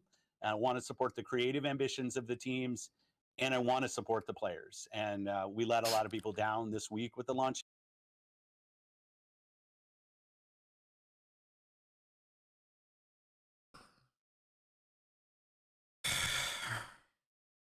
of the game, but we will continue to players. And we let a lot of people down this week with the launch of the game, but we will continue to strive on. You have to, right? That's what creative is about. We let you down, but we gonna do. That's pretty much. Let's paraphrase. Well, I let you down, and we gonna do better next time. We let you down, and we're gonna do better. No, you absolutely. We let you down, and we're gonna do better. That's what he's saying. We let you down, and we're gonna do better. The same song and dance. The same song and dance. Absolutely do. And to kind of start transitioning this into hopefully more happy news, but I do want to address something, around that. Obviously today you announced the Xbox Game Showcase, which will be happening this June. And obviously there's going to be a lot of new reveals. I'm going to be doing live reactions to the showcase as well.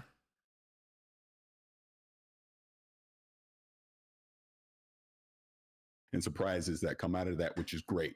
But I am going to bring it back again to another common theme that I do hear through the community. And I've actually said this to you in the past, but it's about communication coming from Xbox. I do feel back in 2021, you did a fantastic job with communication, which arguably has been the best year during this current generation of Xbox. Obviously, we know that 2022 was a light year for Xbox as far as releasing titles. Now, last year, during the showcase, you had the 12-month plan. You didn't necessarily deliver on all the games coming. No, we didn't deliver. Not necessarily. We didn't deliver. Yeah, absolutely. So you didn't deliver. My point of bringing that up. I'm glad Phil Spencer, he made sure not to let Paris make that a light. No, we ain't deliver. So shout out to Phil Spencer for that. I give him a pat on the back for that. Is this, talking about some of the lessons learned that come out of that. And obviously, even with not every game making the 12 months, going back to, again, game development, things happen, things aren't always going to come on time. But as we go into this showcase, one of the common themes that I hear is, I don't know enough about things that you've announced in the past, like even more specifically going back to 2020. And I'll just run down a quick list of it. Vowed, Perfect Dark, Everwild, which is something we really don't know that much about. Fable, State of Decay 3, Contraband. Obviously, we've seen a little more in Hellblade 2. We have studios like In Exile and Compulsion Games that we know are working on things, but we haven't seen any real updates on that. So I titled all my questions Balance and Communication, because even in this, Stardust, it's like, what is that balance on when you show something that you know is going to be years down the road, and kind of that cadence of providing updates along the way. And obviously, as we go into this showcase, not that you need to reveal anything specific here, but what were some of those lessons learned from last year's showcase that you'll bring into this one? Yeah, and you might try to get me on positive. I'm not in positive mode this week, so I'll apologize for staying in kind of cranky mode. But in terms of Phil is definitely not in a. He's definitely like pissed off right now. I think the CMA stuff, Redfall, and all that. He's definitely pissed off because I think his bosses are now looking at him and coming down on him as well. So yeah, Phil's definitely pissed off right now. Like I can see it in his body language, his demeanor, his tone. He's definitely not in a good place right now. He's I can see it. I think we all can see it. The lessons learned. And I'll even go back to the Redfall videos on IGN of showing videos of the game running at 60 on PC, at the point knowing that the game was going to run 30 frames per second at launch on console. Matter of fact, let me finish answering. But I want to say something about that. We have to be transparent about what we're showing. That what we're showing is representative of what our console customer, our most committed customer to our brand, financially committed, what they're going to see, what they're going to play, and that transparency just has to get better. Yes, it does. It has to get better because right now you're showing games, and Xbox is infamous for doing this. They'll show things running on PC, but then kind of make it look like it's representative of Xbox. Like, oh, it's spec how an Xbox would be, or whatever the case may be. And then even with this Redfall situation, running on PC, we didn't see no Xbox footage until the release. Starfield, when we saw that gameplay for Starfield, was that Eric Love, what up? Was that running on PC as well? I'm willing to bet that it was. This showcase, one of the things I'm definitely going to be looking for, because he's saying it here, so I'm hoping that he's going to, because there's not a whole lot of time between now and the showcase, but I'm hoping going into the showcase, they practice what they preach with that and actually show you the games running on the console. That's one of the things that, I give PlayStation big props, man. They don't play that shit. When you saw Horizon Burning Shores and you were seeing all those combat clips and flight clips and all this other shit, you knew that was running on a PlayStation. When you saw God of War Ragnarok, you knew that was running on a PlayStation. When you saw Horizon Forbidden West last year, you knew that was running on a PlayStation. When we see Spider-Man 2 gameplay, you know that's running on a PlayStation. When we saw Final Fantasy 16 gameplay, you know that that's running on a PlayStation. Microsoft has to work on that transparency, and I'm glad he's saying that here, because that means that hopefully there's changes coming with that, where you're showing these games running on the Xbox. You got to get back to that, man, because it's very deceptive to show things in this very beautiful, pretty thing, and then when it gets to the console that you play on, it don't look nowhere near what that is. It's disgusting. Fix it. And I'm not pointing at anybody but myself, right? I guess at some point I will have enough knocks against me that it's somebody else here. But that I think it's transparency in what we're building, what our aspiration is for the game, what it's going to look like, what the features are. And it drives me crazy when we self-inflicted wounds of kind of putting things out there of communication that's confusing or misleading about what the actual end product is going to be. I'm glad he's saying this stuff because, yes, it's very misleading. It's very confusing. Messaging is all over the place. You got to fix that. So you can try to take me to positive space. I'm just not in that headspace right now. That said, when I go and I look at Showcase, and I'm not going to try to oversell Showcase here because if I were on the other side of watching this, it's like, hey, after Redfall, I'm going to put my hands on the controller, and that's what's going to take to kind of prove to me. But that's not what Showcase is. So, no, see, You guys missed it. Let's replay that small section there.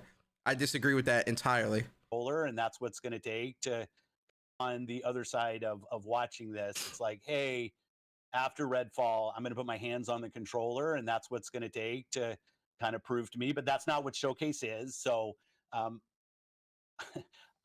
very enthusiastic about Showcase. We're going to announce some things that people haven't seen, some new games. We're going to give updates to some of the things that were on your list.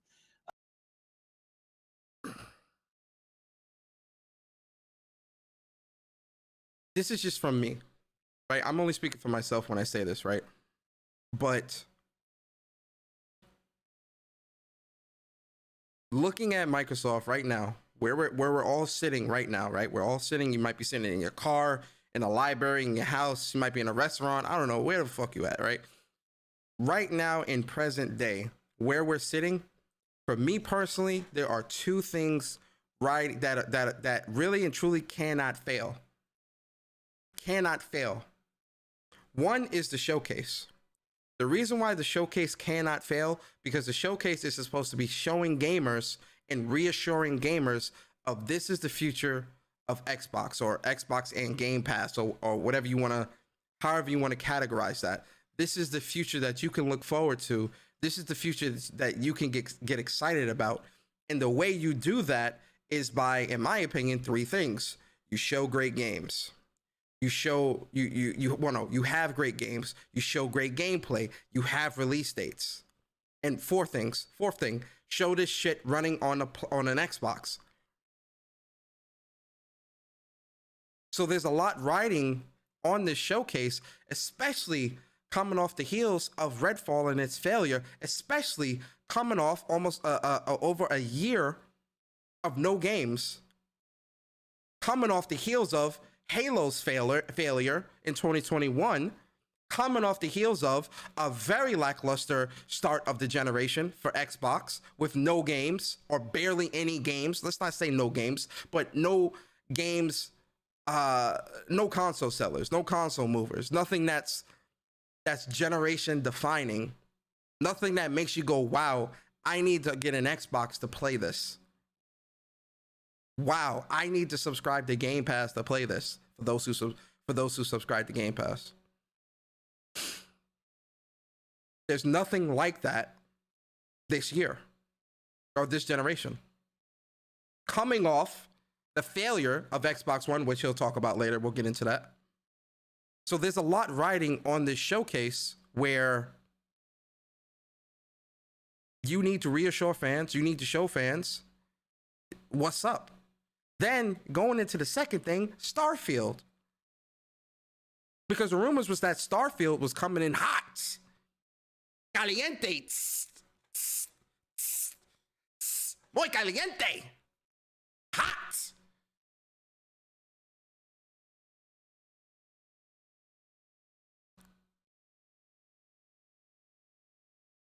If Starfield fails and you don't deliver this Showcase,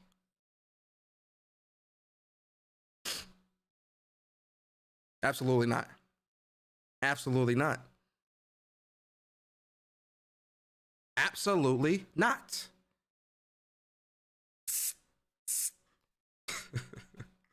Let's continue. The other thing that gets me really excited is when I look forward over the next quarters, which has always been my focus of how do we get a big game out every quarter at quality, that things are lining up finally after some of the slowdown through COVID. I'm tired of talking about that. Thank God, because COVID, it's funny enough, the World Health Organization, who confirmed COVID is no longer, it's done. It's all done. This is coming from the World Health Organization. They announced it today. That shit's done. So people using that excuse, it's done. Can't use that as an excuse no more. But I can now see that we've got games coming every quarter that I think will surprise and delight our customers. We still have to deliver on the creative. We still have to deliver on the technical. Not every game we ship is for everybody. We know that. Like, I don't want to build, I'm not trying to build the the one game to rule them all. We will have different Why? Well, let me let him finish. Creative takes and we have a very diverse portfolio when you think about the stuff that Microsoft Game Studios builds. But I like that. I think for what we're trying to do. Okay, yeah, I agree with the diversity. I think a diverse portfolio is important. So I jumped the gun. I thought he was talking about something else. Do as Xbox, which isn't to mimic any of the other platforms out there. It's create our own brand and identity. The diversity of what we build, hopefully, will end up being. Hey, yo, Jamil, shout out to Jamil, man. 20 months as a member of the channel. He says, Xbox is at a point of no return. As someone invested in the platform, I'm ready to go the fuck in. The shit company consumer culture has been exposed. And Jamil, shout out to Jamil, or uppercase J, man. That's a longtime Xbox fan. Like, you know, that's a real Xbox fan. Like, he ain't no fanboy. He not a zealot. One of these, you know, widow zealots you see running around Twitter. It's a real Xbox fan, man. And Xbox fans are disgruntled right now, man. They not feeling this bullshit. And they invest in the Xbox, the box. Being a strength. But we have to do it at quality. We have to do it on time. And we have to show people what they're actually going to see. We have to show gameplay. And I think I'm kind of beyond that. Like, we've got to put great games in the hands of our players. There's nothing else. If I could follow up on that, and I apologize, I do not want to dominate the conversation, but I make sure I want No, Paris. It's okay to dominate the conversation, Paris, because you asking the right questions.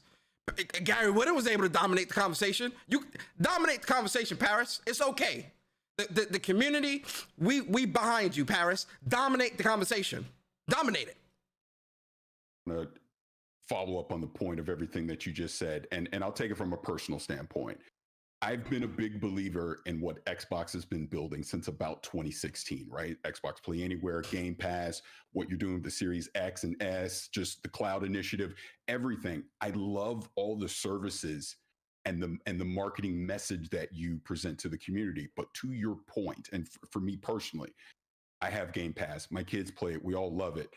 But you even mentioned delivering quality experiences every quarter, things like that. Yo, Jimmy Harris, what's up? That's the sentiment that we get from the community right now. That's the sentiment that I even have of, it's great to talk about these things. I think we've been talking about them ad nauseum. It's like, when are we going to get to that point of actually delivering these experiences? Like I just ran down those games. There's 20 something studios, forget Activision, Xbox Game Studios, what it is today. There's more than enough studios and titles out there that we're all anticipating. And I think that is the common frustration that I see out there from people, that it's like, we're tired of hearing wait till next year. Oof. And shout out to Paris, man. Paris, listen, I don't care how you guys feel about Paris. Like, you guys can feel how you feel and things like that. I'm not really here to argue that. This interview, man, Paris is really, he's asking the right questions, man. Like, I really wish this interview was longer, and I really, truly, I wouldn't mind seeing a one-on-one with Paris and Phil, because I feel like Paris is asking the questions. Like, this is a question I would ask. Like, if I was able to interview Phil Spencer right now, I would ask. This is a question I would ask. He's asking the right questions, man.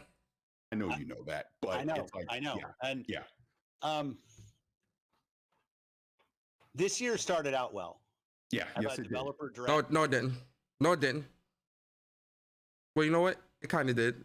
It did, because they got the hi-fi rush. I'll give you a hi-fi rush. Never mind. I take that back. I'm sorry, Xbox guys. Don't kick my shins. I'm sorry. Was received well. The team did a really good job, I thought, with the messaging around to your point, around setting expectation. And I will even say, yes, I'm rooting for the home team here, but I'll say over delivering on expectations of that show versus what it was. I think the drop of hi-fi to say, hey, if you've got Game Pass, you don't even have to buy the game. Like, just go click. Yo, Blanco, what's up? I want to see Colin. Yeah, Colin would also, I think, would be a great. Yo, Colin interviewing Phil. Oh, that would be a video to see. I would pay to see that. People loved hi-fi. Something we don't talk a lot about. That same month, Age 2 on console shipped, truth be told, more people are playing a bunch of people are playing Hi-Fi and Age 2, but Age 2 actually has more players right now. But all the fanfare goes to the highly rated kind of new Hi-Fi. Get that. I know the review scores on Minecraft Legends. Minecraft, I think, always reviews somewhere kind of different than the top. But if I look at the reaction, I think we've already had over 3 million people playing. I saw like its launch week, it was the #1 retail game on the Switch in Japan, which isn't always where Microsoft sits in terms of sales. So I feel like momentum is building, and then something like Redfall happens, and the Xbox community should demand a lot from us as a team, where we sit inside of Microsoft. We've got the resources to do better. 2022 was, as you said, a very light year, I think is what you said. I might have other words for it. And then 2023, we started well. What's up? And this was a knockback. But it's our job to go and deliver on the next games. I can only look forward, right? I can sit here and wallow in my own frustration. But all I can do is say, I'm going to do better tomorrow than I did yesterday, and continue to support the teams and continue to grow. But yeah, I think it is ours to prove that. I can say now, and everybody can already stop. I don't want to hear what Phil has to say about the future. And I kind of fully respect that point of view, that we've got Starfield coming. We've got Forza coming. We've got Hellblade coming. Like, we've got collections of games. I'm seeing very good builds of Avowed and stuff. Like, I can see it. He said we're seeing very good builds of Avowed. Did you see a good build of Redfall as well? And that's a fair question. See, I can't interview Phil Spencer because he would walk out on me. Because I would ask, that's a question I would ask as well. And not in a disrespectful way, but again, you're seeing good builds of Avowed and all these other things. I think that's great. But did you also see a good build of Redfall? And if you did, what's that judgment look like? Or do you really understand what the gamer is looking for?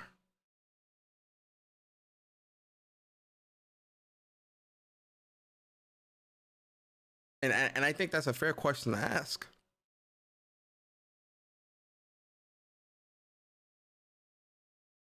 You saw good builds of Redfall as well, right? Did you? I would ask that question. Did you also see a good build of Redfall?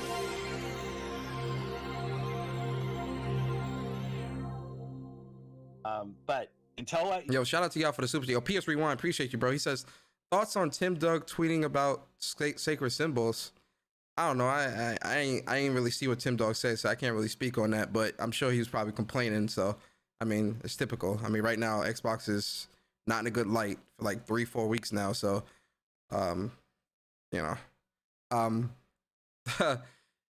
Big Block. Yo, you guys are wild with these names. He says, why does Phil talking like he was dropping a banger? Hey man, you got to be confident in what you selling, man. Real talk. You have a controller in your hand and you're smiling from playing our games. None of my words should matter. Shout out to Honey for sponsoring. Oh no, we're not doing that.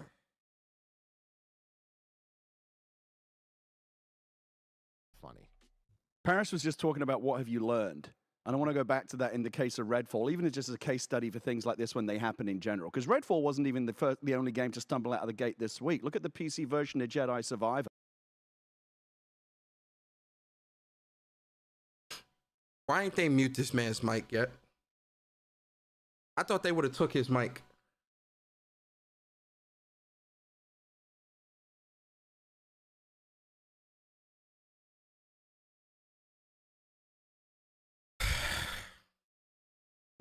What a mess. Unacceptable that game shipped. Listen, hold on. In the state that it was. And they must have known. It was like, oh, geez, the game has bugs. No, you knew, and you shipped it anyway. Listen, he's right. Star Wars Jedi Survivor should have never released in the state that it was in. Not with those performance issues. I'm not going to argue that because Gary has a point there. I agree. I agree with Gary with that 100%. My thing is, Gary, he it seems like he's in this interview, there's a lot of whataboutisms. Yeah, Redfall's a piece of shit, but what about Star Wars?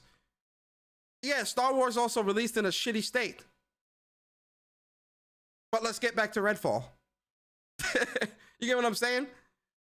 Two things can be true at the same time, but we're focusing on Redfall. We're focusing on Microsoft. We're focusing on the leadership and we're focusing on the leadership and the lack of the lack thereof when it comes to leadership, the bad decision making, no foresight, no quality control. We're talking about that with Microsoft. Yeah, did Respawn release Star Wars in a shitty state? Absolutely. They put out a patch 3 days later, still having some issues. Absolutely. But let's get back to Redfall. There's no official message from the Redfall team. No roadmap. No nothing. There's nothing with this. We don't even know when 60 frames per second is dropping. There's no roadmap for this game. There's no official message from Redfall saying, hey guys, we hear you. We know the game is messed up. We're working as hard as we can. We appreciate your support. Blah, blah, blah. Keep it pushing. At least you got that from Star Wars. At least you got that from Respawn. At least they owned up to their fuck up and their mistake.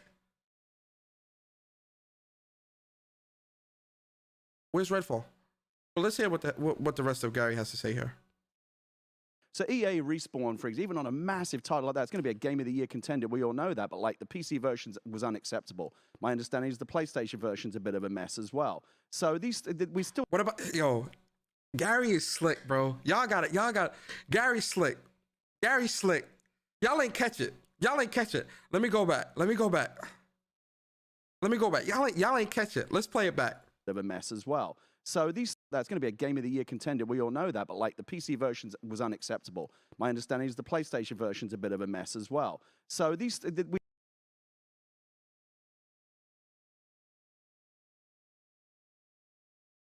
PlayStation's fault. It's PlayStation's fault. You notice he didn't mention Xbox when talking about the performance issues of Star Wars? It's PlayStation's fault. It's PlayStation's fault. It's PlayStation's fault. Xbox is having the same issues as PlayStation and PC. PC now, albeit PC is probably seeing the worst of it when it comes to performance issues and the issues with Star Wars the game. But Xbox and PlayStation are also having those issues too. Why not mention Xbox? It's the subtleties, ladies and gentlemen. It's the subtleties. Read between the lines. Y'all remember that show? Y'all ever seen that show on PBS, Between the Lions? It is Between the Lions. Y'all ain't never see that? Who here has watched PBS as a child? I think we all, come on, if you grew up, I think we all watched PBS as a kid. Mr. Rogers, Arthur, which, Arthur's one of my favorite PBS shows of all time. Between the Lions, Zaboomafoo, Caillou. Y'all ain't never seen that shit as a kid? I used to love Between the Lions too. What was that other one with the black couple? Gula Gula Island? Was that what it was called? Gula Gula Island? I think it was what? I used to love the theme song for Between the Lions. Cause it's between the lions. Cause it's between the lions. Yo, that's my shit. But let's continue. We're still seeing this stuff happening on the regular. Just in general, when things, I'm fascinated, as you might know, I'm fascinated by the subject of failure because I've experienced a lot of it in my own career and in my personal life as well. And I think about it a lot. The Gula Gula Island was dope. That I stole from a person. Oh, yeah. Cyber Chase was fire. I love Cyber Chase Kawaii. That shit was fire. I talk about it all the time when I talk about writing at creative seminars and things like that, is failure is not the opposite of success, it's a part of it. But that's only true if you can get past feeling sorry for yourself when something fails and sift through the rubble and start figuring out, well, what can we learn? What can we learn? That's an interesting quote, and I agree with him. Failure isn't the opposite of success, it's a part of it. That is a wonderful quote because it's absolutely true, right? The best way to learn how to do something is to fail at it. Fail at it, learn from your mistakes, and get up and try again. So that's 100% true. But oftentimes what we tend to see online is when Xbox is failing, instead of them learning from their mistakes, people want them try to sweep it under the rug or make excuses. That's what tends to happen. You'll see a lot of people, if Xbox is really, Redfall is a perfect example. You got a lot of people making excuses for Redfall's failure in its reviews. Some people are calling it a PlayStation revenge for the bad reviews for Forspoken or some stupid shit like that. You got some people blaming this on PlayStation. Instead of blaming Arcane, instead of blaming Bethesda, instead of blaming Phil Spencer or management, I'll just say management in general. I won't even name drop, just management in general. It's PlayStation's fault. Well, the game, the game was really originally being made for, the PlayStation 5. And we know when PlayStation, if things are being made for the PlayStation 5, then that means that, PlayStation was going to have time deals for this. So Microsoft came in and told them, don't make it for the PlayStation 5, just, make it for the Xbox. So because they had to shift gears so quickly, they had to, work really fast. So that's why the game released in the state that it's in. So really and truly, it's Xbox, it's PlayStation's fault, It's PlayStation's fault.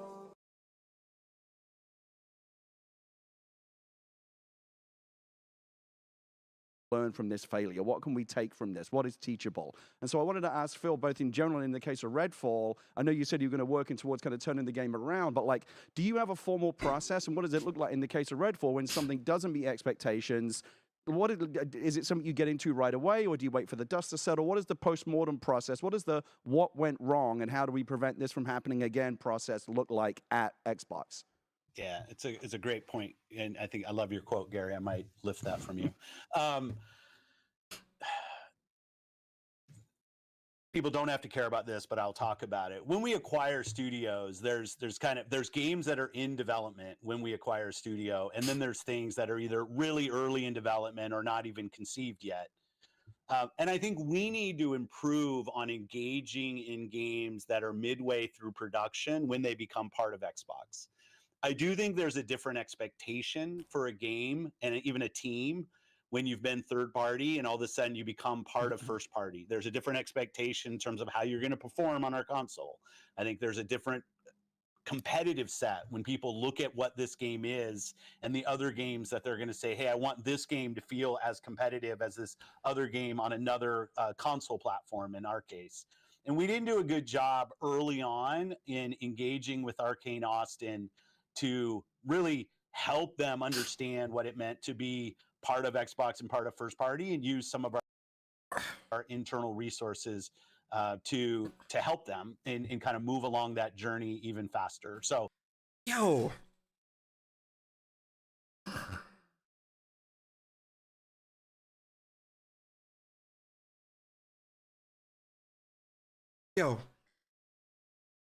this is what doesn't make sense to me. And this it's funny that he says this, because this actually inadvertently gives validity to the things that we have been talking about when it comes to this ABK deal, when it comes to Microsoft in general, right? Everyone is telling you, everyone online, zealots and fanboys and all this stupid shit, right? All these people, some of these influencers and the checkmark brigade before they lost their check marks, they were telling you that the Activision Blizzard deal is great because them being under Microsoft helps Activision. The man just sat here and told you that they weren't even trying to look at Arcane and some of these other studios and give them support. This gives validity to the worries of studios actually becoming, actually getting the support and help they need when under Microsoft. Now, obviously, they're going to work on that and fix that from what he said, and when only time will tell with that. And this was a question I asked Paris the other day in Uni Space. Shout out to Paris.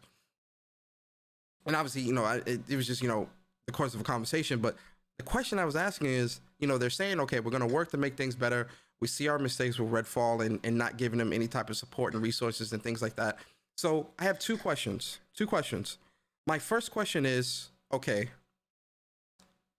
you didn't give Arcane any support. Is this also for other studios as well? Like, what other studios also suffer from what Arcane suffered from that you now are rectifying? And that's probably not something that he would answer, but that is something that I would want to know, because it would shine a light on the lack of support that Microsoft is potentially giving or not giving to their studios. I think Everwild is a perfect example of that. The devs is that Rare, I think, that's making Everwild? They scrapped the whole project and started again. What's going on here? And then when the second question I'm asking is,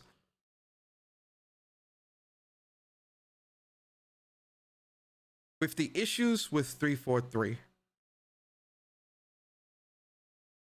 and seeing how everything transpired, with it not being able to be a launch title, with it being delayed over a year, with it not meeting those quality standards, why did you not kind of refocus your efforts, not just to 343, but also to all of your other studios? Or what type of plan was put in place to ensure that you wouldn't have an issue or a situation like Halo Infinite again? That's a question I would have asked, because obviously Redfall is a failure. It messed up, all that stuff. We get that. But there have been failures prior to Redfall. What efforts were made back then to ensure that this would not happen again? Because it's still happening. Initiative, that's another one. Shout out to John Sean. Yo, shout out to Oolong T Gamer for the super chat. He says the whataboutisms with this one is strong, too strong. And the shout out to Stuff Guy Gaming, 20 months as a member on the channel. Shout out to you, Stuff. He says, remember when Shu looked at Corey and said, "Nah, this shit ain't it. Redo that now." Yeah. That's so important, because that goes to having that foresight. That foresight is there. What foresight is here with Phil Spencer in this situation? And if this happens again, what are the consequences? What are the consequences now? Obviously, these are things he can't answer, but these are questions that come to mind for me looking at what's going on. We kind of left them to go work on the game. They're a very talented team. I love that team, and I still do. And I will totally bet on them to do another great game.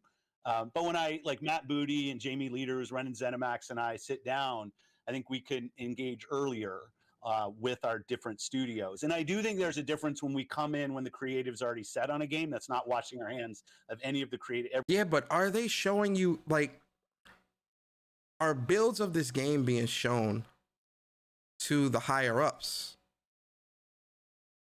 And if they are being shown, what's that approval process look like? What's the criteria that is being looked at to as a checkbox to go, okay, the performance check, this check, this check. What's that approval process look like to get it to the finish line? Because that might need to be looked at. And again, I'm just speaking based off like what he's saying was the problem. And obviously he said he's going to fix a lot of that stuff. So, obviously time will tell. But these are the things that I would question, because for games like Redfall to make it out the door, no, absolutely not.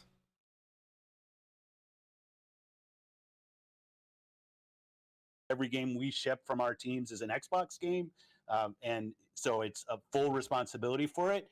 But thinking about how our internal processes of dev assistance, even some of our internal ATG resources, what's the Advanced Technology Group, and how those work with our internal teams, I think we can do a better job with our internal team. We did a better job with Starfield. Again, nobody should believe it until they're playing the game. But that game was no, we definitely not gonna believe it until we got the game in our hands and we can play it. On in production, and it was easier for us to kind of swarm a bunch of people to go and kind of help with some of the technology on our platform and ensure that we're going to ship a quality experience there. And we should have been there for Harvey and the team earlier. I think that's on us. And then through the process, you know, it's an Unreal game. We have a bunch of studios that have done some really great work on Unreal over the years. And I think we were too late to help in that when they had certain issues that they were working through, which any team will. It's nothing to do with the specific engine. But we have a lot of experience, and we needed to get on that earlier with the team, and we didn't do that. And that's not an excuse. You asked just to kind of diagnose. So when the 60 frames per second issue came up, we were definitely diving in. We had people from the Coalition and people from Rare and stuff looking, both teams that have done some really great work with Unreal to help us build a 60 FPS plan. But obviously that was a plan that had to be in place last fall. In order for us to really be in a position to have it at launch. And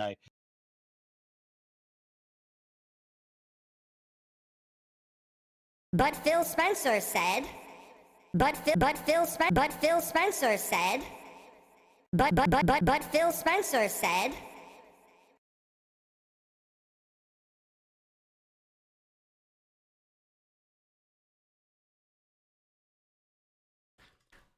what was this studio doing?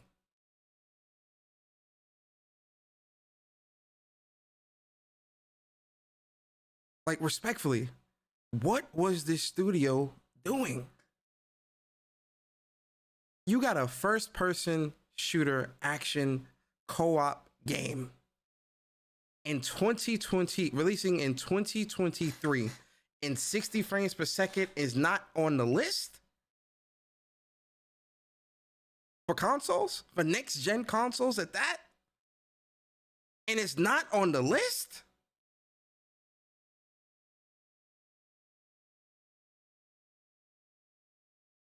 And help them with Unreal with what? And why didn't they ask that earlier? I have so many questions when it comes to this stuff, man.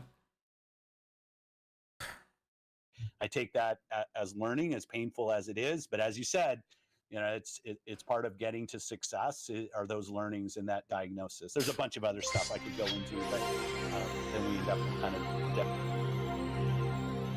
Yo, Clint Walker, shout out to you, man. Appreciate you for the super chat, bro. He says, should have asked why games performing better on PlayStation, including their games. Hey, man, Phil Spencer would have left that. Yo, don't ask that. Phil Spencer would have left this goddamn interview. Which I'm happy to do, but yeah. Well, Phil, we don't have much time with you, so I'm going to go around the table, give everybody one final question for Phil. I'm going to rattle off a couple quick ones with you, Phil. Of course, we talk about 60 frames, 30 frames. Should Xbox players expect a clear message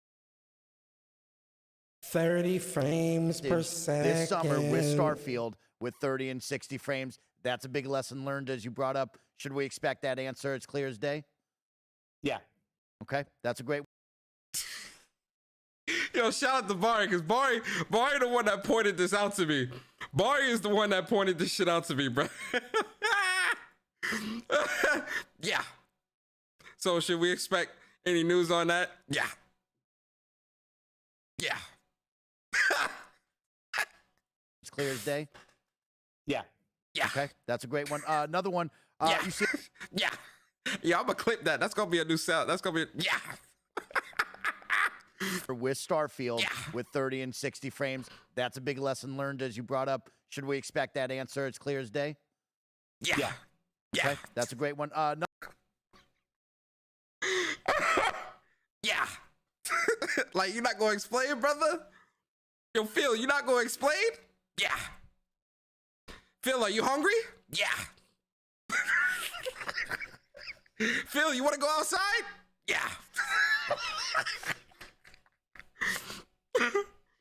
Phil, are we going to have a good Xbox showcase in June? Yeah.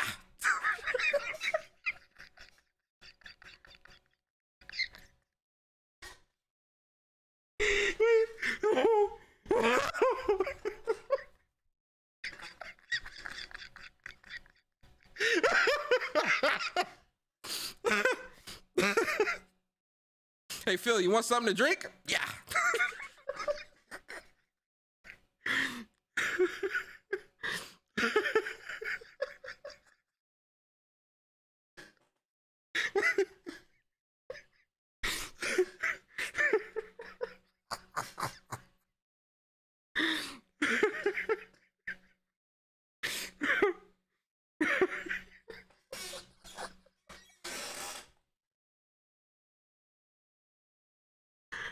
Shit.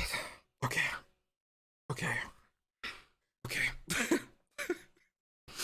Phil, do you have a PS5? Yeah. Another one, you see a lot of conversation, of course. I want to praise you and the team for really elevating the PC side of this Xbox ecosystem. I think we've seen a lot of great strides in that. But when you see the community talk about the console side of things, do you think you've lost the focus or maybe put too much onto the PC side? Do you think that the we getting into the nitty gritty. The nitty gritty. I still working on my English accent. It's not perfect, but it's getting there. We are getting into the nitty gritty of this interview. I'm going to rewind this right now. Hey, I'm not gonna do my accent because I know Jay Gamer, he gonna kick my shins. We're getting into the nitty gritty, you say, yeah? ecosystem. I think we've seen a lot of great strides in that. But when you see the community talk about the console side of things, do you think you've lost the focus or maybe put too much onto the PC side? Do you think that the console is still getting the console love that it deserves? I was practicing. I don't know if I should do it here. I was practicing a bit that I was gonna do with the CMA. When I did my CMA live stream, I was actually gonna do a bit where the CMA was calling Phil Spencer to let him know that the deal was being blocked, and I was gonna do it with the UK accent and all. I want to show y'all to see how y'all like it, but I don't know if I'm gonna be able to not laugh. It's not gonna be great. It was a bit that I was practicing that hey yo, I give y'all a little bit. I'll give y'all a small little snippet of it. All right, so CMA, they blocked the deal, right? And all right, so CMA, they blocked the deal, right? And so they call in Phil Spencer. So, ring, ring, ring, ring. Yo, I'm about to embarrass myself, man. Y'all about to laugh, man. It's like 250 y'all in here. Y'all about to laugh. All right, so I go ring, ring, ring, ring. Hello. I can't.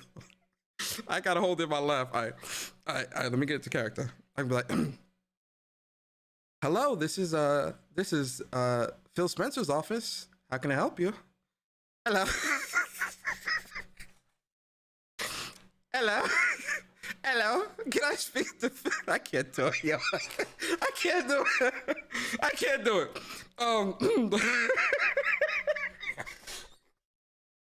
I can't do it. I can't do it. I can't do it. I can't do it. I'ma laugh, bro. I'ma laugh. I can't do it. Hold on. All right. Let me get into character. Hold up. All right.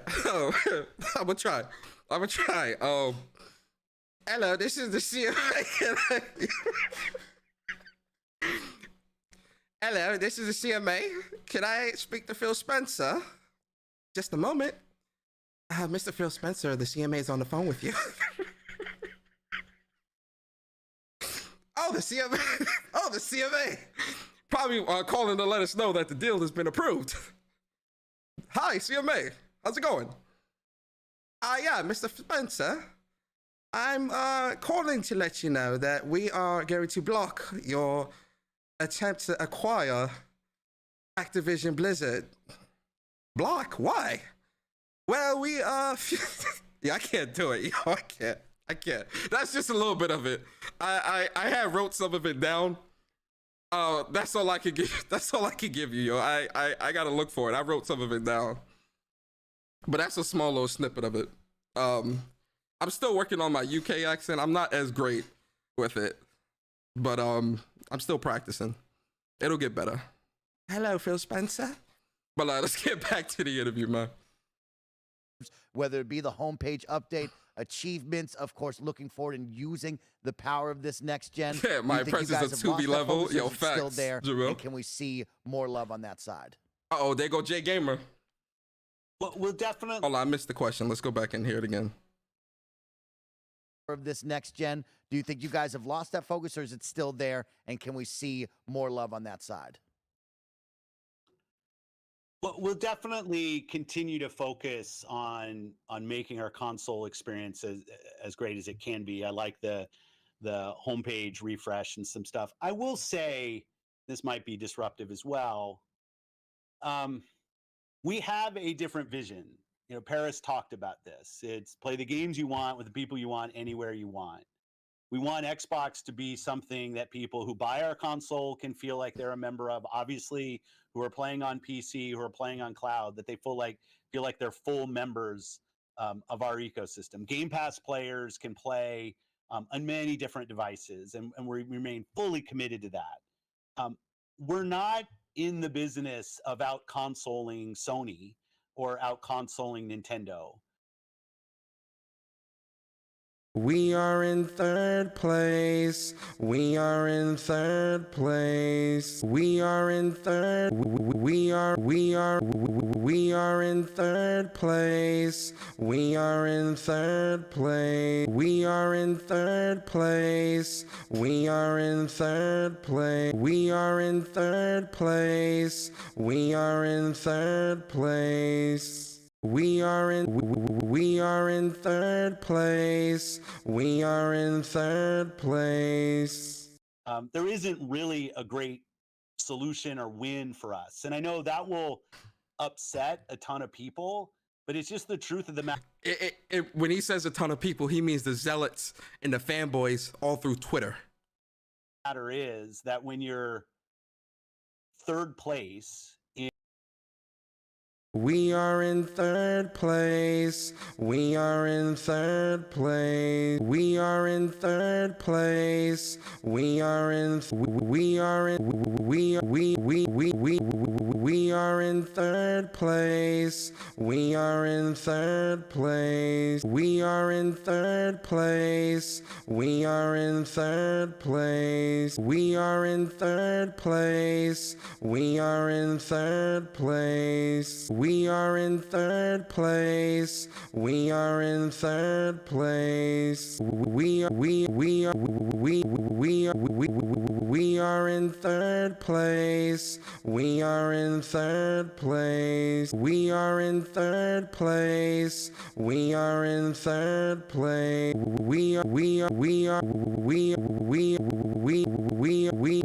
We are in third place. We are in third place.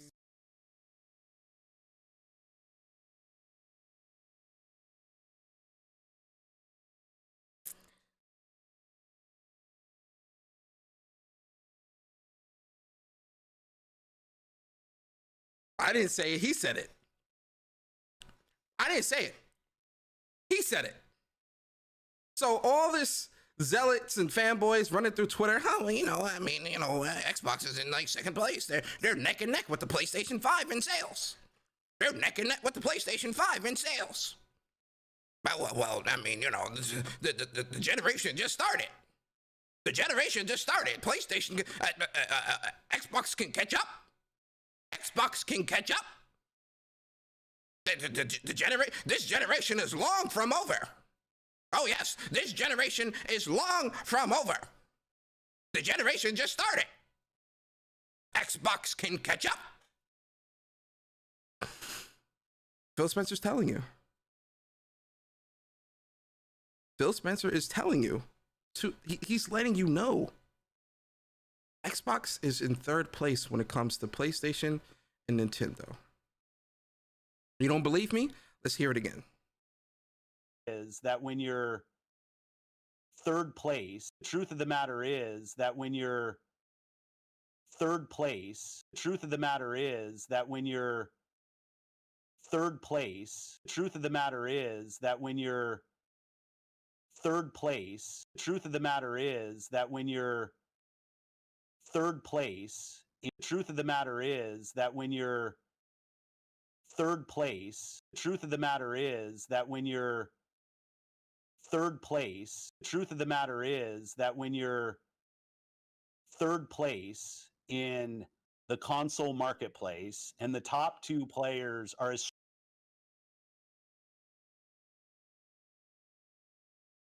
strong as they are and have, in certain cases, very discrete focus on doing deals and other things that will.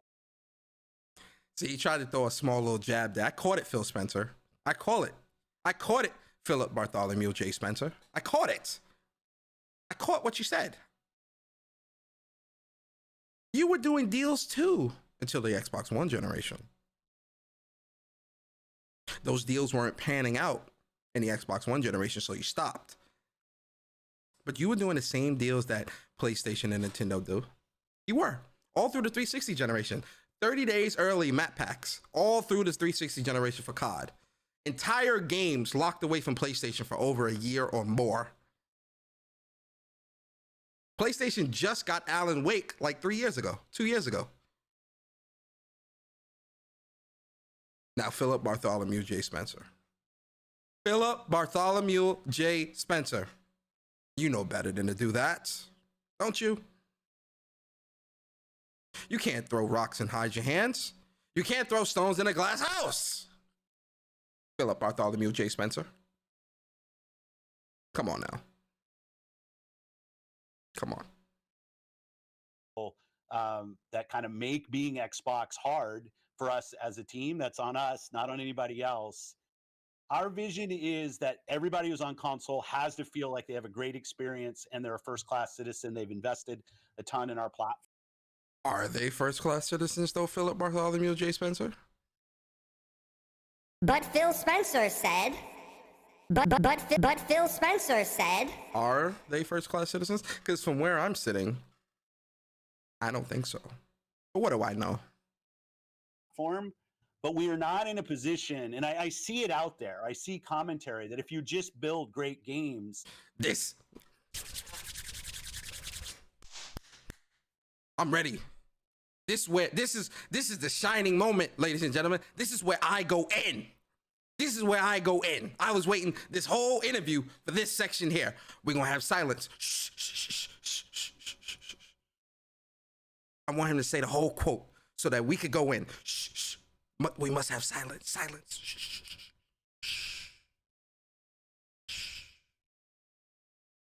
shh. And they've invested a ton in our platform.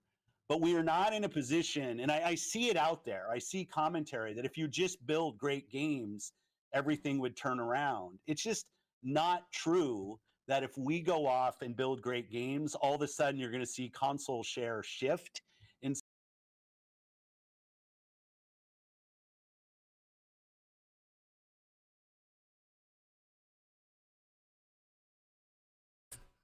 But Phil Spencer said... Cap. But Phil Spencer said... Cap.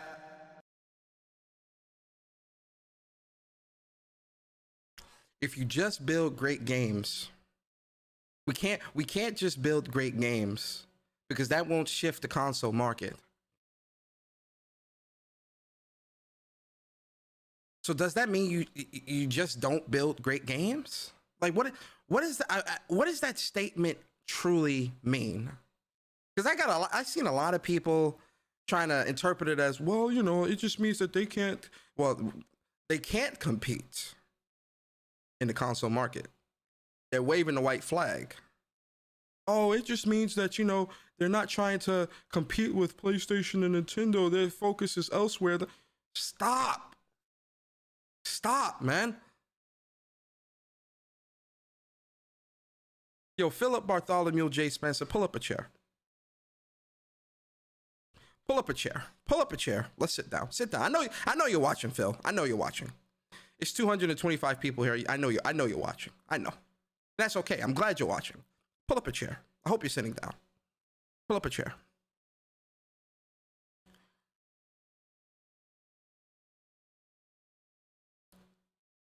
Gamers went out and spent $300 to $500 on a next-gen consoles in hopes to get next-gen experiences. I don't care what zealots tell you. I don't care what fanboys tell you in podcasts and all this other stupid shit. I don't care. When I'm going out to buy a next generation console, my expectation is to play next generation games and have next gen experiences. To have great experiences, great games. Not even next gen. Let's not even make it exclusive to next gen experiences.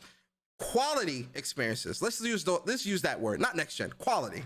Quality experiences is the expectation.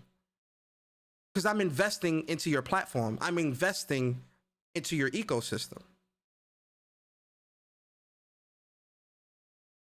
For you to sit here and tell me that you can't just make great games and suddenly catch up in the console market, I call bullshit. Because this generation was a clean slate. And you could have had things lined up and ready to truly compete with PlayStation and Nintendo when it comes to putting out great games. Now, would it have changed the needle drastically? Where, you know, you would have been 2-1? We'll never know, because you're not putting out great games. So the world will never know. Because you're not putting out great games. So to say this with such certainty, for me at least, is mind-boggling. Because between last generation and this generation, you're not really trying at all. Or it comes off as low effort compared to the competition.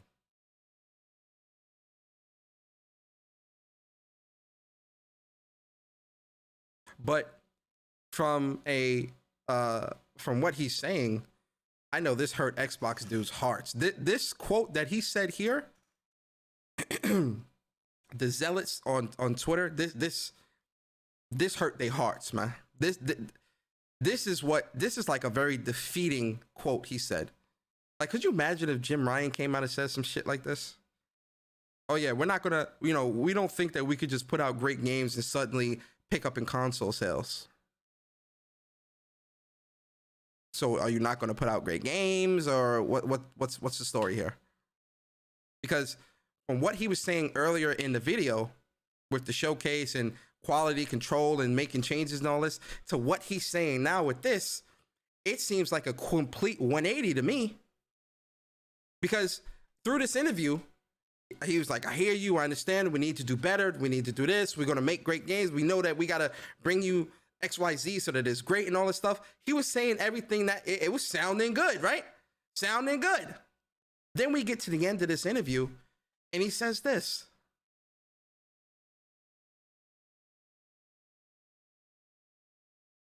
Some dramatic way. We lost the worst generation to lose. Yo, this Xbox dudes watching this interview, these last couple minutes are like soul crushing. If you're an Xbox fan, they're soul crushing to hear, because all the capping and lying, like especially last generation, where people were trying to say the Xbox One was higher in console sales than it really was. All of it was lies. Every single bit of it. We are in third place. We are in third place. Every single thing that a zealot told you last year or last generation, and even parts of this generation, was all lies. And it's not me saying that they're lying or whatever. It's Phil Spencer giving you the cold, hard truth. And the cold, hard truth is this. We are in third place. We are in third place.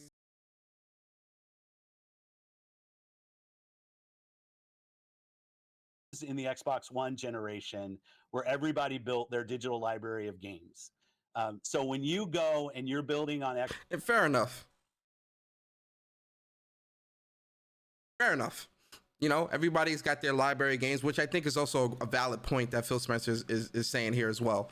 Everyone's already got their libraries, their ecosystems, and things like that. So them switching, at least as quickly, wouldn't be a thing.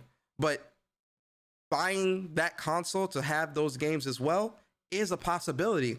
This is why I don't agree with that whole... I agree with the whole library, digital library thing when it comes to someone leaving a platform to go to another. I'll give you that. Especially if you spent thousands of dollars within that ecosystem, it's hard to leave outright to go to another platform for one or two games. That I'll give you. But to say that to say that someone wouldn't buy your console in addition to, because you're releasing banger titles, you're releasing high quality games, you're releasing games that are can't miss. That's not happening either. So although you might not lap Nintendo and PlayStation when it comes to console sales, you could have at least had a higher number, because at least you've got the games to show for it that warrant the purchase. There's nothing there. Or let me not say nothing. Not nothing. Let me retract that. Not nothing. There's very little. There's very little there currently that is representative of high quality and something that would be a system seller or a can't miss title.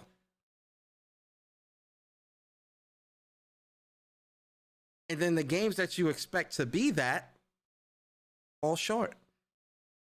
Halo. Redfall. Is Starfield going to have the same fate?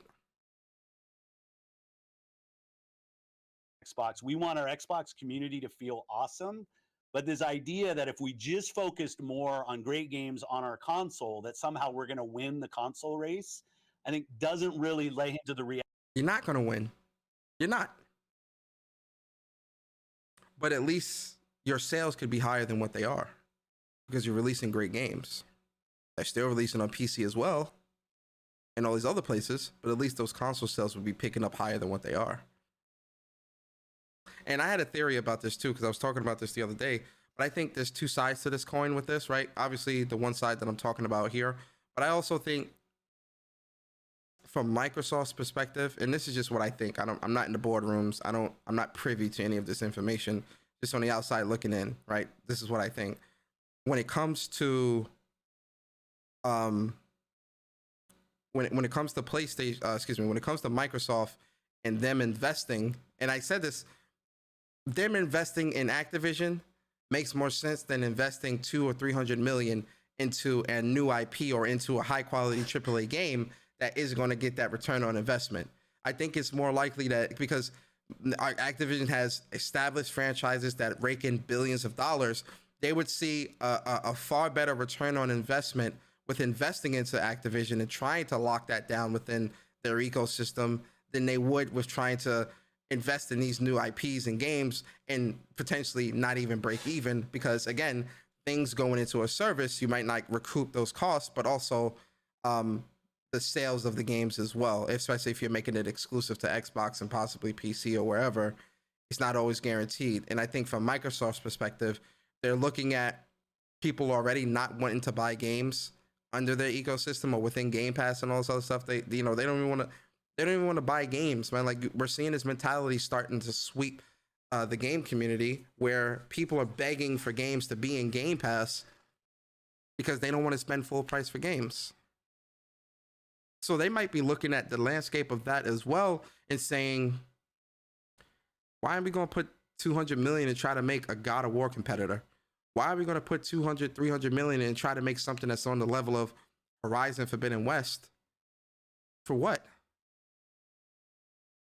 You're not going to buy it. And they won't outright tell you that, but that's what they think.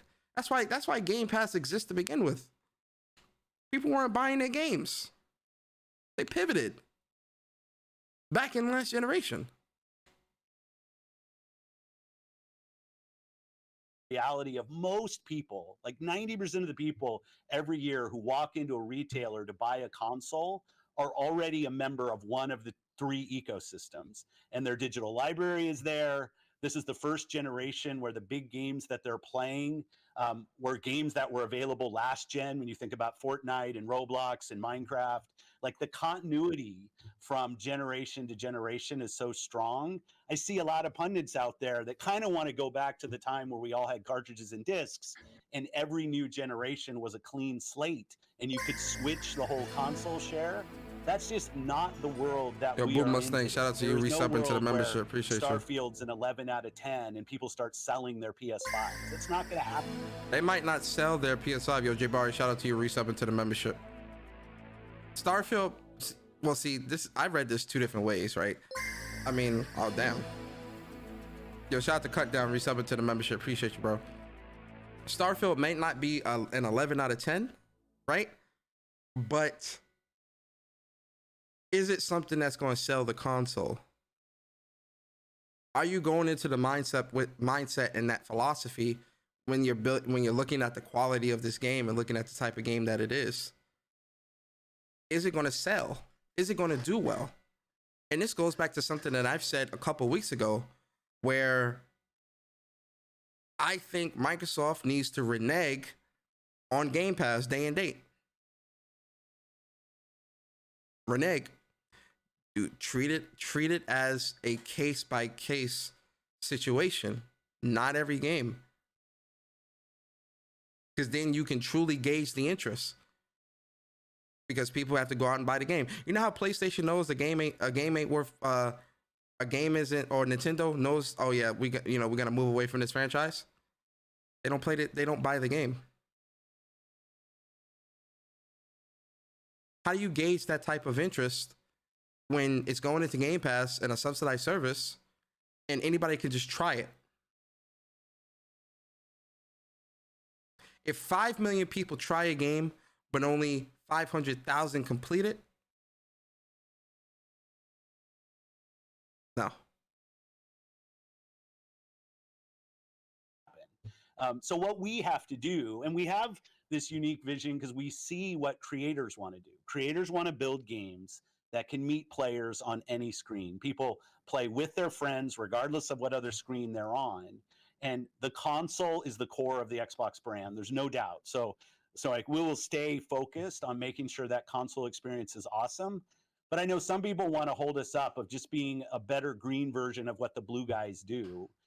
And I'm just going to say, like, there's not a win for Xbox in staying in the wake of somebody else. We are in third place. We are in third place. Essentially, let me read between the lines here. Essentially, what Phil Spencer is telling you is, from how I'm interpreting this, is we can't compete in the console market against Nintendo and PlayStation, so we need to go and build our own route and things like that to be able to see some type of success within the gaming industry. Because if we only stick to consoles, we're going to be phased out, which they're already kind of doing that themselves anyway, because clearly the Xbox console is not, or an Xbox player is not considered their best interest is not first.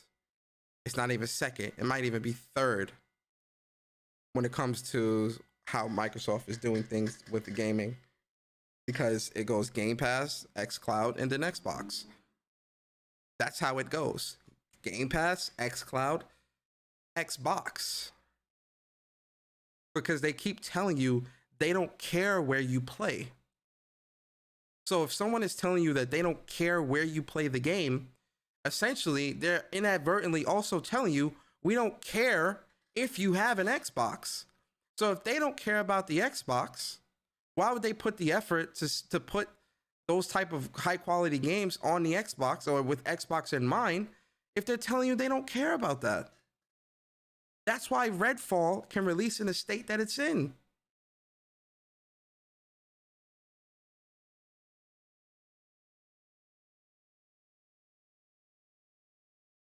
our own thing with Game Pass, with the stuff we do with xCloud, and the way we build our games. Sorry, I was a little long-winded. No, that was perfect. Nah, Phil, you weren't long-winded. You know who was long-winded? This guy right here, Gary Whitta.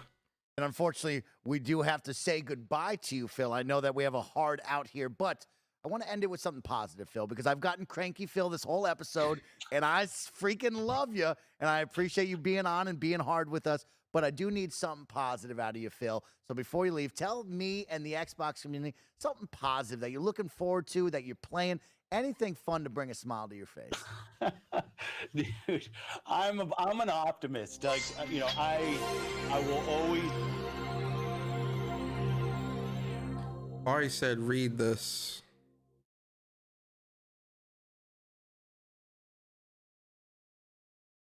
I can't see it, Barry.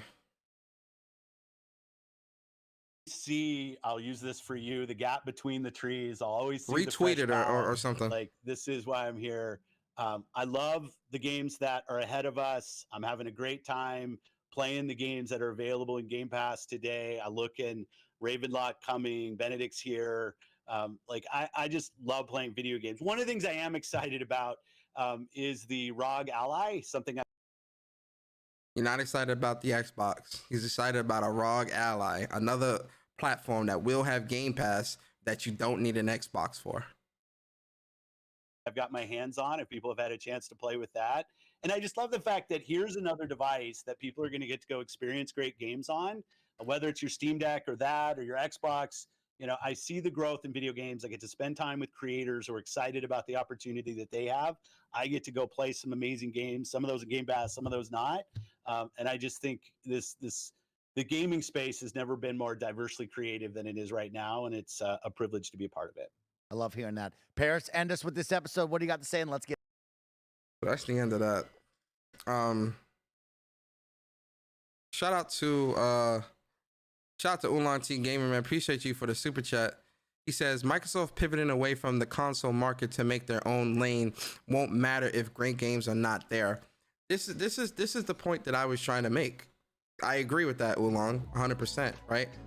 When it comes to shout out to DC Gaming, gifting 5 memberships to the channel. Big shout out to you, DC, man. Always appreciate you, bro, man. It means a lot to me, and honestly means a lot. I appreciate you, DC, bro. And shout out to the new members on the channel. He said Johnny Gaming, a member. Lurker is a member. Harry Balzac is a member. Don John Sean is a member. And Lorenzo Carson, members on the channel. Ow! We gotta hit that clap, man.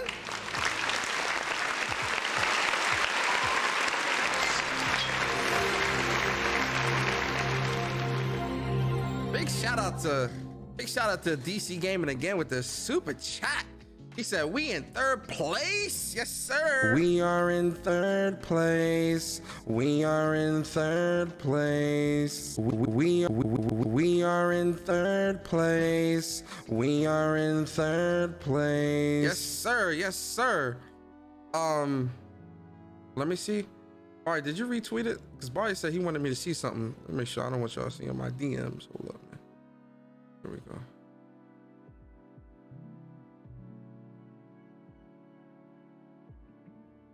Oh shit. Oh shit. Hey yo, let's see this real quick. Nick Salazar. Today is my last day on the Xbox PR team. It was a dream come true and I'll never be able to repay what this team has done for me.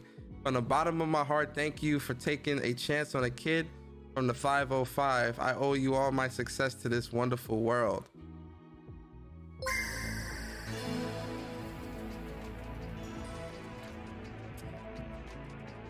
Hey yo, Microsoft might be cleaning house, boy. Microsoft might be cleaning house, boy. What is going on here? Hey yo, remember? Hey yo, what's going? Hold on, let me look real quick. What a chat. Hey Ayo, Kratos 99 with the 5 gifted memberships. Oh!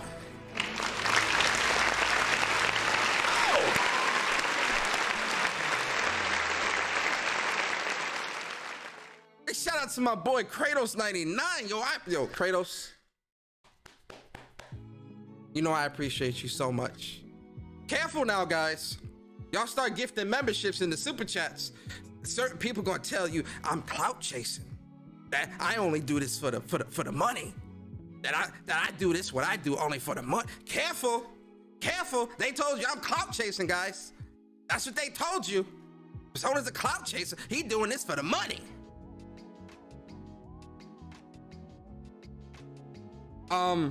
Yo, Leech, welcome to the membership, brother.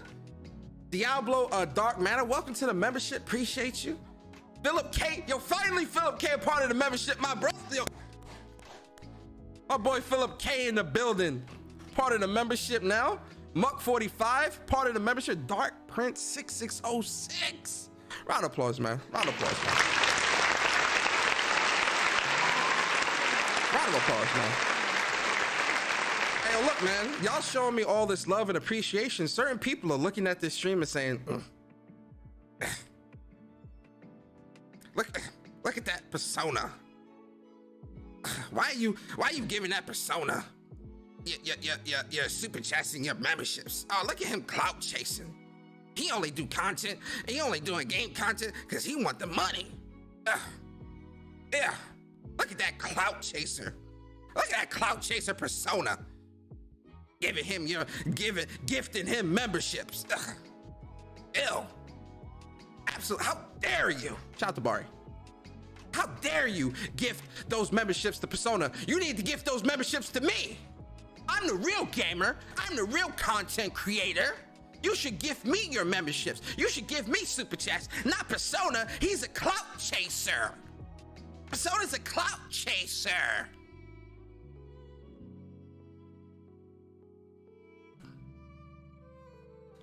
Yo, shout out to Julian Johnson, man. 8 months is a member on the channel. He says off work here now. Go ahead, start the show. Hey, brother, we coming to the end. We approaching the end, brother. We approaching the end. Persona got more subs than the Game Pass. Hey, we getting there. Think like 2 more subs, we might be higher than Game Pass. Game Pass. I got it on my PC and my Xbox. Yo, the PR team is they cleaning house. Let me find out Phil Spencer meant what he said in this interview. And he went back to the office and it had one of those community meetings. You know, like for those that work in an office setting, or they probably do this like wherever, like, you know, you have like those community meetings with the whole department or the whole, you know, company. And Phil Spencer straight up was like, hey, yo, look. Phil Spencer, he went back to that office. He was like, hey, yo, look. You saw how these fools was grilling me on that Kind of Funny episode? Y'all saw that? Yes, Mr. Phil Spencer. All right, well, now it's time for some changes. I made some promises on that show that we need to keep. What we got to do? Well, Mr. Phil Spencer, I don't know what we should do. You don't know what we should do? You're fired. Yes, Mr. Phil Spencer, very good.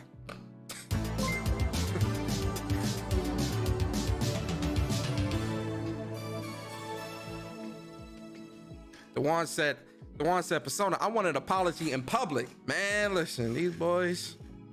Yo, shout out to the person, I think somebody just subbed to the channel. Shout out to the new sub, appreciate you. But all in all, man, I'm gonna say this, right? I thought it was a great interview. I enjoyed it. I really did. Like, all jokes aside, you know, obviously there's a lot of things that I disagree with, or, you know, I have my own takes on it and stuff like that. But all in all, I do think Kind of Funny did a great interview. I do think, you know, shout out to Phil Spencer. I do think that there was a, you know, he answered a lot of questions, but, you know, it goes back to actions, man. I'm a man of actions. I like to see action. So, you know, if he talking about, you know, we're gonna make these changes and things like that, like I said earlier in the show. Hey, yo, the memberships is flowing today. Y'all love me today, man. Y'all loving your boy today, man. Yo, Domino Zero, man, I appreciate you becoming a member on the channel, brother, or ma'am, or person. I don't want to misidentify, so, you know, shout out to you. I appreciate you. It's always appreciated from the bottom of my heart. I appreciate those that rock with me, rock with my channel, rock with my content. So shout out to you for becoming a member of the channel. Speaking of which, I hate announcing things too soon because plans can always change, but I am in the process of revamping the membership. So, you know, a ton of emotes, brand new emotes, new badge. The badge is going to change. The name is going to change and all that. So it's a good time to become a member, man. It's going to be dope. But yeah, and you know, there's a lot riding on this showcase, man. Like, you know, we definitely going to be live reacting to this showcase, guys. You already know. And it's a lot riding on it. It's a lot. When I say a lot, I mean a lot. There's a lot riding on this showcase, a lot. And there's a lot riding on Starfield. And I'm gonna be honest with you guys, going off of history, I don't know if Xbox can knock it out the park. I don't know if I don't think Xbox can deliver. I hope I'm wrong. I hope I'm proven wrong. Because right now, I have very little faith in the Xbox. Prove me wrong, Phil Spencer. Prove me wrong, Matt Booty. Prove me wrong, Sarah Bond. Prove me wrong on June 11th. With that being said, ladies and gentlemen, one more round of applause for the folks in the chat, man.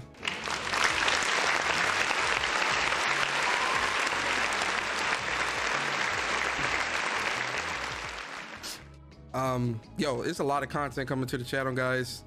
There's a lot of showcase happening. We're gonna be doing live reactions to Summer Game Fest. We're gonna be doing live reactions to the Xbox Showcase, the Bethesda Direct. We're gonna be doing live reactions to the Final Fantasy 16 pre-launch live stream. Whenever the Final Fantasy 16 demo comes out, we're gonna live stream that, give my thoughts on that. There's a lot of content. Yo, listen, now is a great time to be subscribed to the channel, because there's a lot of content that's going to be dropping on my channel, gaming related. I've been talking about Xbox quite a bit. I'm a chill until June 11th, you know, like, unless it's something like super duper crazy, you're not going to really see too much Xbox content from me. You know, because this is not an Xbox channel. I talk about all things gaming, but I mostly like to stick to the games. Y'all already know, man. I mean, look down my timeline, you see. So, but you know, I definitely wanted to do this live reaction. I'm glad y'all showed up and pulled up too. I know yesterday, it'd have been great, you know, but I like I said, I couldn't do it yesterday, but I'm glad, especially it being Friday night, Friday evening. I'm glad y'all, you know, spent y'all Friday evening with me. I hope I was able to, you know, bring some laughs, bring some entertainment to y'all tonight. If you did, you know, definitely like this video, share it out if you enjoyed the content, subscribe if you haven't already. You know, I'm all about games, man. So, you know, I play everything, or mostly everything, and whatnot. And, you know, I love sharing my gaming experiences with the world. So you already know, right? But, remember, temper expectations. Listen, I'm going into the Xbox showcase. I'm actually going to be doing an Xbox prediction video, probably closer to the end of May. I'm gonna do a PlayStation prediction video as well, but I want to get, you know, really and truly, I want to get the damn show. I want a confirmation for the showcase. That's what I want. I want the confirmation. Once I get the goddamn confirmation, I'll do the, bro. I don't care when if they can announce it like a day before. That day, I'm doing my prediction video. Just give me the goddamn dates. You feel me? But yeah, trailer breakdowns, all that stuff is, listen, it's a great time to subscribe to Gaming with Persona YouTube channel. So definitely subscribe. I appreciate you guys. Listen, Plus on Block podcast, they about to go live at 8:30, man. Hold up, let me go to the channel. Plus on BZ. Where's it at? Plus on Block podcast, man.